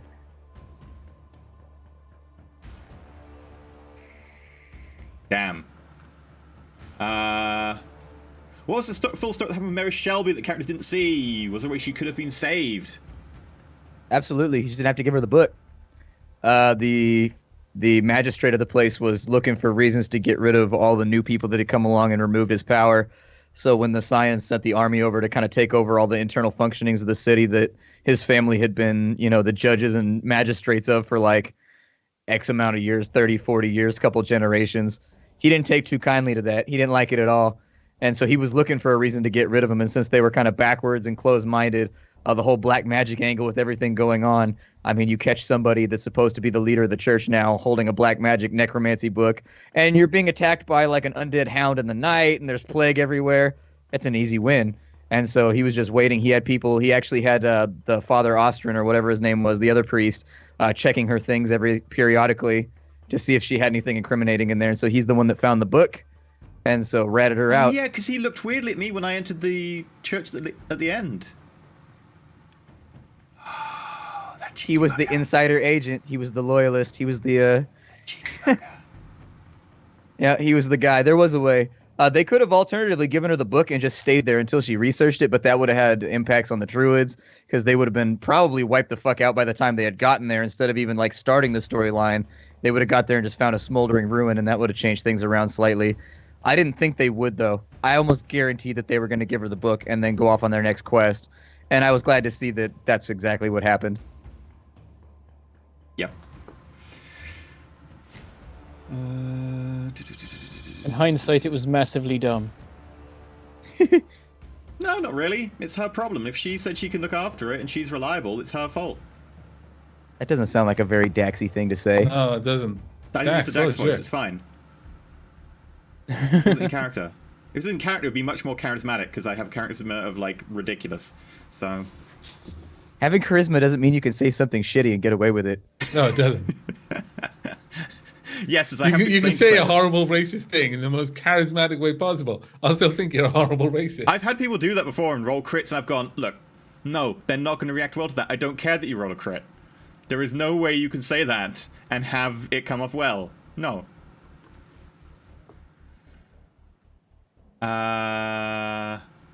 What is the strongest weapon you've ever given a player as a GM? Nothing not appropriate for their tier. Probably a flintlock, but that's situational. Maybe a plasma pistol, but again, that has the downside of hitting you in the hand. Maybe a thunder hammer. Probably the thunder hammer. Mainly because the person who got it also had perks for helping them with thunder hammer usage, but at the same time, like, it wasn't too far away from a plasma pistol. Yeah, I think the secret there with GMing is not to if you give somebody something too powerful, it's going to fuck up the campaign. And so the way to keep it fun is to give them something powerful but with limited charges, like the oh shit buttons I would give you in D&D, like the the worm statue and stuff like that, where it's like, yes, this is a very crazy powerful item, but it has one charge, so use it when you're going to use it. I thought that was a really good way of doing it, honestly. I really liked that. That was we can save this until the worst possible moment. Maybe we'll even be able to complete the quest in some way that you didn't predict. Like the epic showdown with Ibn Turab and the background. If they still had the worm statue at that point and brought a wyvern into this fight, it's like, yeah, maybe Ibn Turab would have turned that battle around. Maybe the leader of the enemies would have still died. I don't think the wyvern was that powerful. Never know. Yeah, the wyvern's only been fun. I think he's challenge rating like 8 or something. And even Tarab was like level 18 and got one-shotted by the boss, so... Oh, I wasn't there for it, but... The boss was like level 26 or 27 or something like that. The whole thing of, do I keep this until I really need it, or do I use it now? It's kind of like the Matrix of Leadership in the Transformers movie. This is our darkest hour. It's like, nope, not opening. It's not your darkest hours yet. Not until Hot Rod is fighting Galvatron in Unicron. That's your darkest hour. Energon crystals. I was going to just troll you by mentioning something to do with the other Transformers movies, but I can't. It's too painful. I think you guys played the Wyvern at the right time. You guys were really struggling with that fight that you were in, and I think the Wyvern was a good call. Like, the enemies on that one were getting too many good hits off early. It was just dice, like, really, really conspiring against you. Also because I fucked a stealth check. I mean, it is what it is. Knock a stone wall over or something? Yeah, I did. Yep. A cobblestone Bad wall. times. Bad times. Bear in mind that for me, because I'm like 3 foot tall, that's like an avalanche. And for a GM, there's nothing better than when you don't. I didn't even. That wasn't contrived. He critically failed. He knocked over a brick wall. And as a GM, the moment when the party is separated from their healer, you just feel a smile. Like you're like, As a fellow GM, when you were like, yeah, you crit failed, you knock over the stone wall, I was like, as a player, oh no. As a GM, fair play. Well done, Splat. Well done. I mean, and you were in a situation where all the enemies were only aware of the healer and not everybody else, and it was just like, oh yay! I finally get to hit Dax. I never get to hit Dax because he's so weaselly and sneaky and hidey all the time. Would you use Elder as possible allies for the group if there's a second season of Dark Heresy? Maybe, but they're also overplayed a lot. It's a trope that's really overplayed in Warhammer, and the writers just keep using it and never learn. So that, honestly, I'd prefer to use Eldar as fair-weather friends, but play them much more against the party to begin with, rather than, oh, they just want to help because things. I'd prefer to have you fight and help. Yeah, that was a loop that never got used in Cash's storyline. That's how his family took over that sector, was with the help of like an Eldar cell, like 1,000 years ago or whatever. And the Inquisition vaguely knew about it, but the cartel had found out, and it just never got around in the storyline. What decisions did you regret most as a GM for when you were NPCing, or PCs? I think it's more applicable to PCs. What decisions do you regret most? I regret nothing that I regret is a useless emotion. What would you have changed with hindsight then?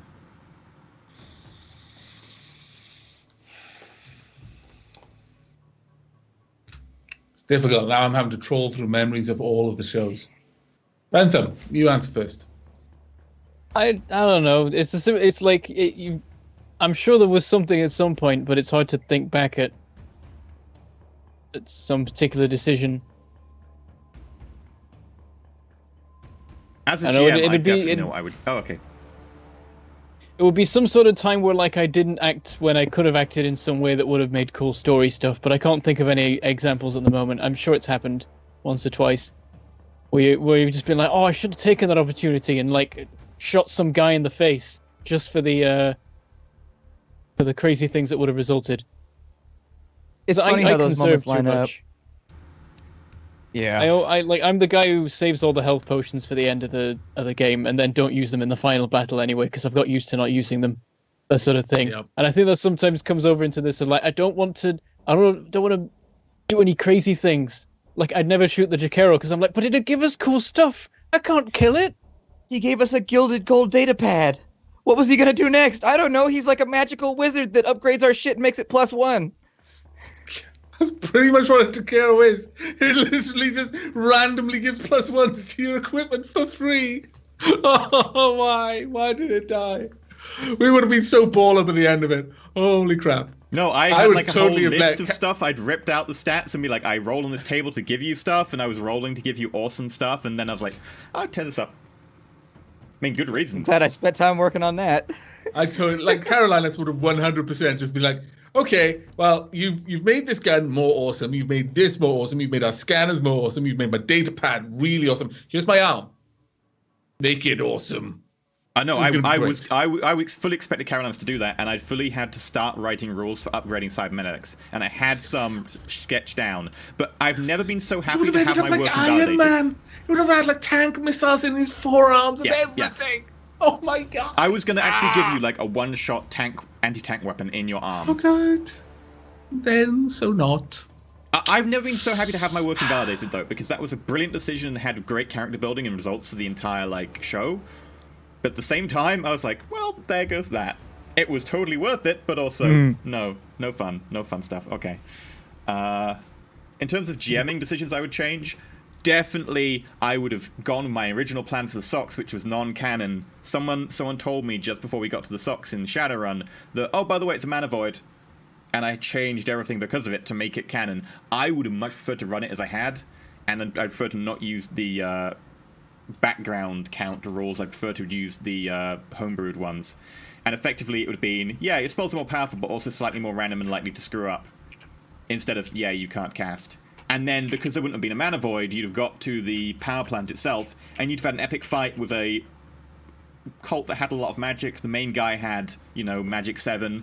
It had been an interesting showdown of Tag versus a magician with some allies, and what could have happened. But in the end, I had to change it to make it fit canon, and I wish I'd just not gone with that. I really do. It would have been a lot better. It would have been a lot better. I regret it so much. As far as my regrets for the seasons, with Cassius, I probably would have made him a little bit less petulant. But I think that was an important part of the character after a while, is that, like, you knew that Cassius was going to fly off the handle once he didn't get his way. Like, I don't know if it added to the character, if it made him more obnoxious. Yeah, it's just one of those things where he's like a noble who's lived in a sky tower his whole life and has gotten everything he wanted on a silver platter from, like, maids and courtesans and everything else. And it's just like, you put him out in the real world now, and it just kind of made sense to me that he would get really fucking irritated when he doesn't get what he wants, because to him he sees inquisitorial seals as just like, oh, I still get what I want. Yay, my nobility just passes over. In D&D, I probably would have not done the first big dungeon. But the thing with D&D is that it was all a learning experience for me. So if I hadn't made the mistakes on some of the things I did in the earlier episodes, I don't think it would have gelled quite as well and gotten as smooth as it did by the end. Because every episode that I did something stupid as a GM, I was like, oh, well, I can just change that slightly and just do this. And by, the later episodes, I think I had it really fine-tuned where everything was a challenge, and yet at the same time, things still felt fair. It was just like the early episodes, there are a lot of things that I would have changed around a bit. For me, it's a bit hard. I think with Pseudo, I would have...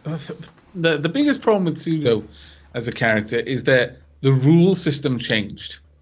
They were really, really bad to begin with, and then they changed to something good. But I think I would have rather have gone less of a jack of all trades with his skills and stuff like that. In D&D, I think I would have liked to have... I regret characters with secrets, characters with troubled pasts. I regret that... Like, if I could change something, I would probably make the troubled past less, I can't let anyone know this sort of thing, because it does get in the way of you being able to gel as a group. Like, get in the way of that quite aggressively. I mean, if you manage it, you can mitigate it somewhat. Like, if you're not just going... Like, the whole thing of the loner rogue sort of thing that you were talking about earlier. You can either play into that, which is really terrible, or you can have that background, but then still kind of find ways, or just trying to change, a new leaf sort of thing. If you're going for the redemption arc of I'm trying to redeem not being a loner, and you're just the social, like, you're not good at the social, but you're trying. Yeah. It's when people are actively trying to push themselves away, loner, like, the active they want to be a loner ones, I mean. Yeah. But I mean, like, it still is harder as a result, because you're constantly having to role play this character who's not good at social. Like, it would have been probably a bit nicer if there was just a reason to just get on with people a bit more, more of a reason to trust people, because I didn't have this sordid secret that I needed to keep hidden. So yeah, those sort of things. Honestly, playing Cells Without Numbers, the only thing I regret is not driving off that building on the motorbike. I was thinking that, actually. We probably should have just done that. But I'm like, no, we'll die, though. That's the problem. Because I've said, no, I'll die, though. But wait, it'll be epic. I will die awesome. It'll be fine. Cinematic Universe rules. The GM will look favorably upon it. Shadowrun, no. Stars of Numbers, yes. I mean, you still might have died, but there would have been a funny story to it. It would have probably, unless you really massively failed, you'd be like...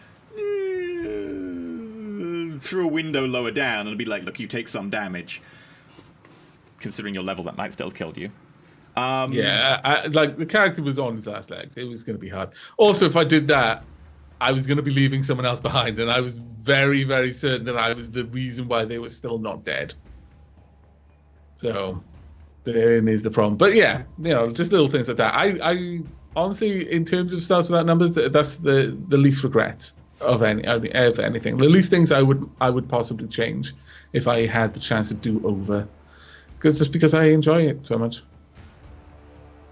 And I think finally, what is Tag and Zlata's backstory, and how did she come to be in charge of a brothel and you a Shadowrunner? Yeah, so Zlata was she's actually the basis for the AI that ended up inside Blowback's gun. She runs a brothel called The Last Mile, and after Tag left due to his data dump on As Technology down in San Diego, he ended up in London. He was a street performer using his magic to do like entertainment spells and stuff like that, just to like earn a little bit of nuyen on a street corner. Zlata was looking for people to act as basically doormen, enforcers, and bodyguards for a brothel. Because imagine all the crazy shenanigans you could get up to if you were a mage and you found a brothel you wanted to mess with, and so you could do all kinds of crazy stuff using that, unethical things. And so she hired Tag to basically be her magical security for the brothel. And she also, during that time, kind of gave him his introduction to how everybody else lives outside of like a corporate enclave, because his family had been fairly high tier researchers. Like they didn't really want for anything. They lived high up in the enclave, you know, on the upper floors and stuff like that. And now he's living essentially like in the sprawl in the slums. And so she basically taught him how normal people live so that he could acclimate quickly. And he found that he liked living like that. Being free outside the enclave was much better than being, you know, a corporate slave inside of it. And so he learned a lot about the streets from her. They became very good friends. He dropped some guys off roofs for holding out on money. Levitate spells are great for getting money out of people that owe it to you. And that's essentially about as far as their backstory was going to go, and everything else was going to be emergent. Okay. Ooh, there is one very good question. So, very final question. Is there any specific reference material you guys draw on when you build campaigns or build characters? What do you use effectively as your reference material, or I guess your inspiration normally? Like, is there anything people go to? Movies and books for D&D. Encyclopedic knowledge of mythology. Seriously, look back. The most depraved and deeply grotesque and grim imaginings of any modern media, any sci-fi, any fantasy you can come up with pales in comparison to most of the stuff that's already been decided was actually there by people who genuinely believed it was true.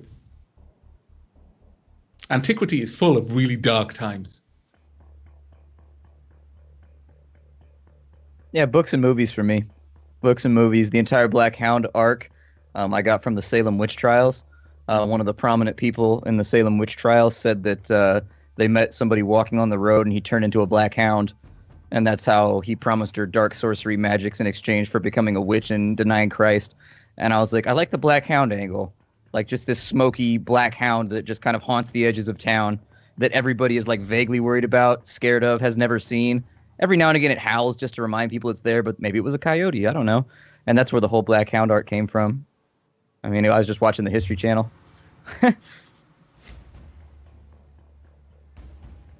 When I make characters, I usually just start by looking through the rulebook for something I think is cool, and then I'll do that, and then I'll sort of use that to think of a way to make the character, and I'll sort of go between that and the rules. If I'll fit the rules of the character and the character of the rules and go from there. I don't think I ever usually picked like a person to base my characters around or anything, which is probably why it takes a million years for me to make one. Well, for me, when designing campaigns, it literally is pretty much anything. Anything can be a nugget as an idea for a campaign, particularly stuff like Dark Heresy. The stuff's already kind of a lot covered in canon, so you can just draw experience from anywhere, and most of that is based on, you know, canon or non-canon sources, or just reading random bits on like one of the Lexicanum forums or somewhere. Just you read something and be like, huh, that's a cool thing, I want that in, how can I, and you just adjust things in your head mentally. For someone like Dax or whatever, I designed that mostly around the idea that I wanted a character who was this class, and this class. Cool. How do I make this work? He's going to be talky, but I also want him to be a character who needs to have friends and redemption. He wants to integrate with a group. Okay, so he wants redemption because of a backstory. So his backstory is going to be troubled. So where are the goblins? And Splat was like, oh, the goblins are slaves. Or they're not slaves. I was like, right, he used to be a slave who escaped. And then it kind of just came together from some of the in-universe lore and kind of personality aspects I wanted to integrate into the character. So I had a character who was kind of the opposite of how Nosson was, in that he did have a troubled backstory, but instead of being, you know, a little bit standoffish but wanting to integrate into a group, he was the opposite. He was trying to integrate massively and throwing up a false facade to try and distract from the backstory. So he was literally going the other route in being too close to people for people to see a backstory. Whereas someone like Delric's character came in, got more of the backstory because he'd come in from further away and he took his distance. And that's kind of the aspect I wanted to go with that. So I kind of just drew inspiration from how different personality quirks would cross over and overlap, then combining with Splat's little world primer he put together for us. Which is awesome, by the way. It was a good world primer. Also, yeah, GMs, if you're making a world and stuff, little world primers really help, especially if you can give it to people early. If you can give it to people early so they can design their characters based in your world, it will make things feel more grounded, believable, people will be better, like, integrated. It's never a good thing when the characters in a campaign are like, well, what is that? What does this mean?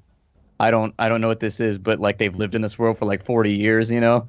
Like, it's always good, like, when you come up with, like, I have a detailed primer that I started that's about 16 or 20 pages long where it's just writing about the world. But then I was like, well, what they really need is all they need is the races, what status they occupy in the world, a map, the countries, a unifying religion makes just things simple because we don't have a different god in every country that makes things all weird. We'll just have one group of gods that all get called different things in different countries just because of the language difference. And then on top of that, I'll make the old world not really matter entirely too much by taking them, putting them on that island. So that, like, there is a world back there. But if they don't know too much about it, doesn't really matter because we're not going to be integrated in that world. You're going to be in a world that's like emergent that nobody knows anything about because they're completely isolated and their social evolution is completely foreign because of that isolation. Did we ever release that world primer on the Patreon? I think we did, didn't we? I don't know. Maybe. Oh, if it's not on there, if it's not on there, we'll put it up later. So cool. Also, I will be releasing this plot board as well. Because I literally have it on my other screen right now. I was just writing the guide for it. The idea being basically, I'll explain this before we go because I know people have asked. You've got all your stuff up here about Met and Argus. You've got Ruhr Metal because they're a stakeholder. You've got the nuclear bombs and Catanom, everyone's socks. Down to nuclear devices, down to the Shadim. And over here you've got Umberfrau. It was basically an idea to keep in track, like, what do I need to give players so that they can get to the next stepping stone in the plot? The idea being that one is connected to another, and each one has a connection and how things will flow. So as a GM, it allowed me to keep things straight in my head. But that'll go up on the Patreon as well. So, I think we'll call it here for tonight. It's been a 3-hour Q&A and after show, and a good chat. Mm-hmm. So thank you, everyone, for giving us some pretty good questions. We will be back. We may or may not be back Friday. I'm not here, so we may be doing something instead, or we may not. We will keep you posted on that one. And then, of course, next Sunday, we will be doing something. Probably. We just need to find out what. Because, of course, we've finished Shadowrun. So we'll keep you posted on that as well. So bear in mind that it's going to be a little bit more changing right now, because we do have 2 cast members leaving. We need to find replacements, etc. So bear in mind that things will be a little bit fluid for the next few weeks, especially keep an eye on the Twitter, because we'll let you know through that what's going on. But yeah, you can catch us all at the usual places. Very quickly, do we want to go through them? Avak. You can find me at all the usual places. That is www.youtube.com/Avak or twitch.tv/Avak, where I will be getting back to regular streaming fairly soon, more or less when I stop being on Roll4It. And also at the moment, I am currently playing Yonder, the Cloudcatcher Chronicles, which is amazing. I'm really, really enjoying it. It's this really happy game. It's happy. Didn't get my copy. Way. What was it, sorry? I'm in Bentham's place now. I didn't get a copy. I emailed him on Friday, and on Saturday he was like, or I think I emailed him on like either Thursday or Friday, and on Saturday he emailed me back and he's like, yeah, we'll get you one on Monday because our PR guys don't work on weekends. And I was like, no, but everybody's posting videos now. No! I've had mine for a little while. Well, this is where being known in the Stardew community. They literally emailed me and said, yeah, we noticed you did a load of Stardew and we think our game is really similar. Do you want it? And I was like, yeah, actually, I do.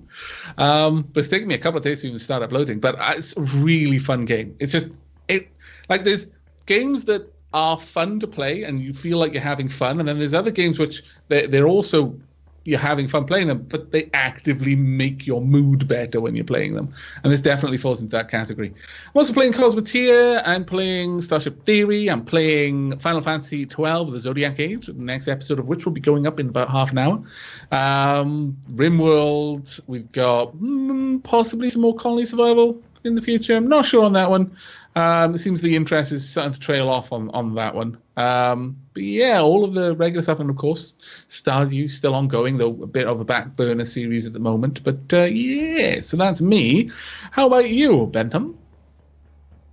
Yes, you can find me on YouTube. I am Mangleport Gaming, just to be confusing and have multiple names and make it difficult to work out who I am. It's always funny when I talk in like the Twitch chat, and then someone's like, "Wait, you're Bentham? How does what? This doesn't. I'm confused. It doesn't make any sense."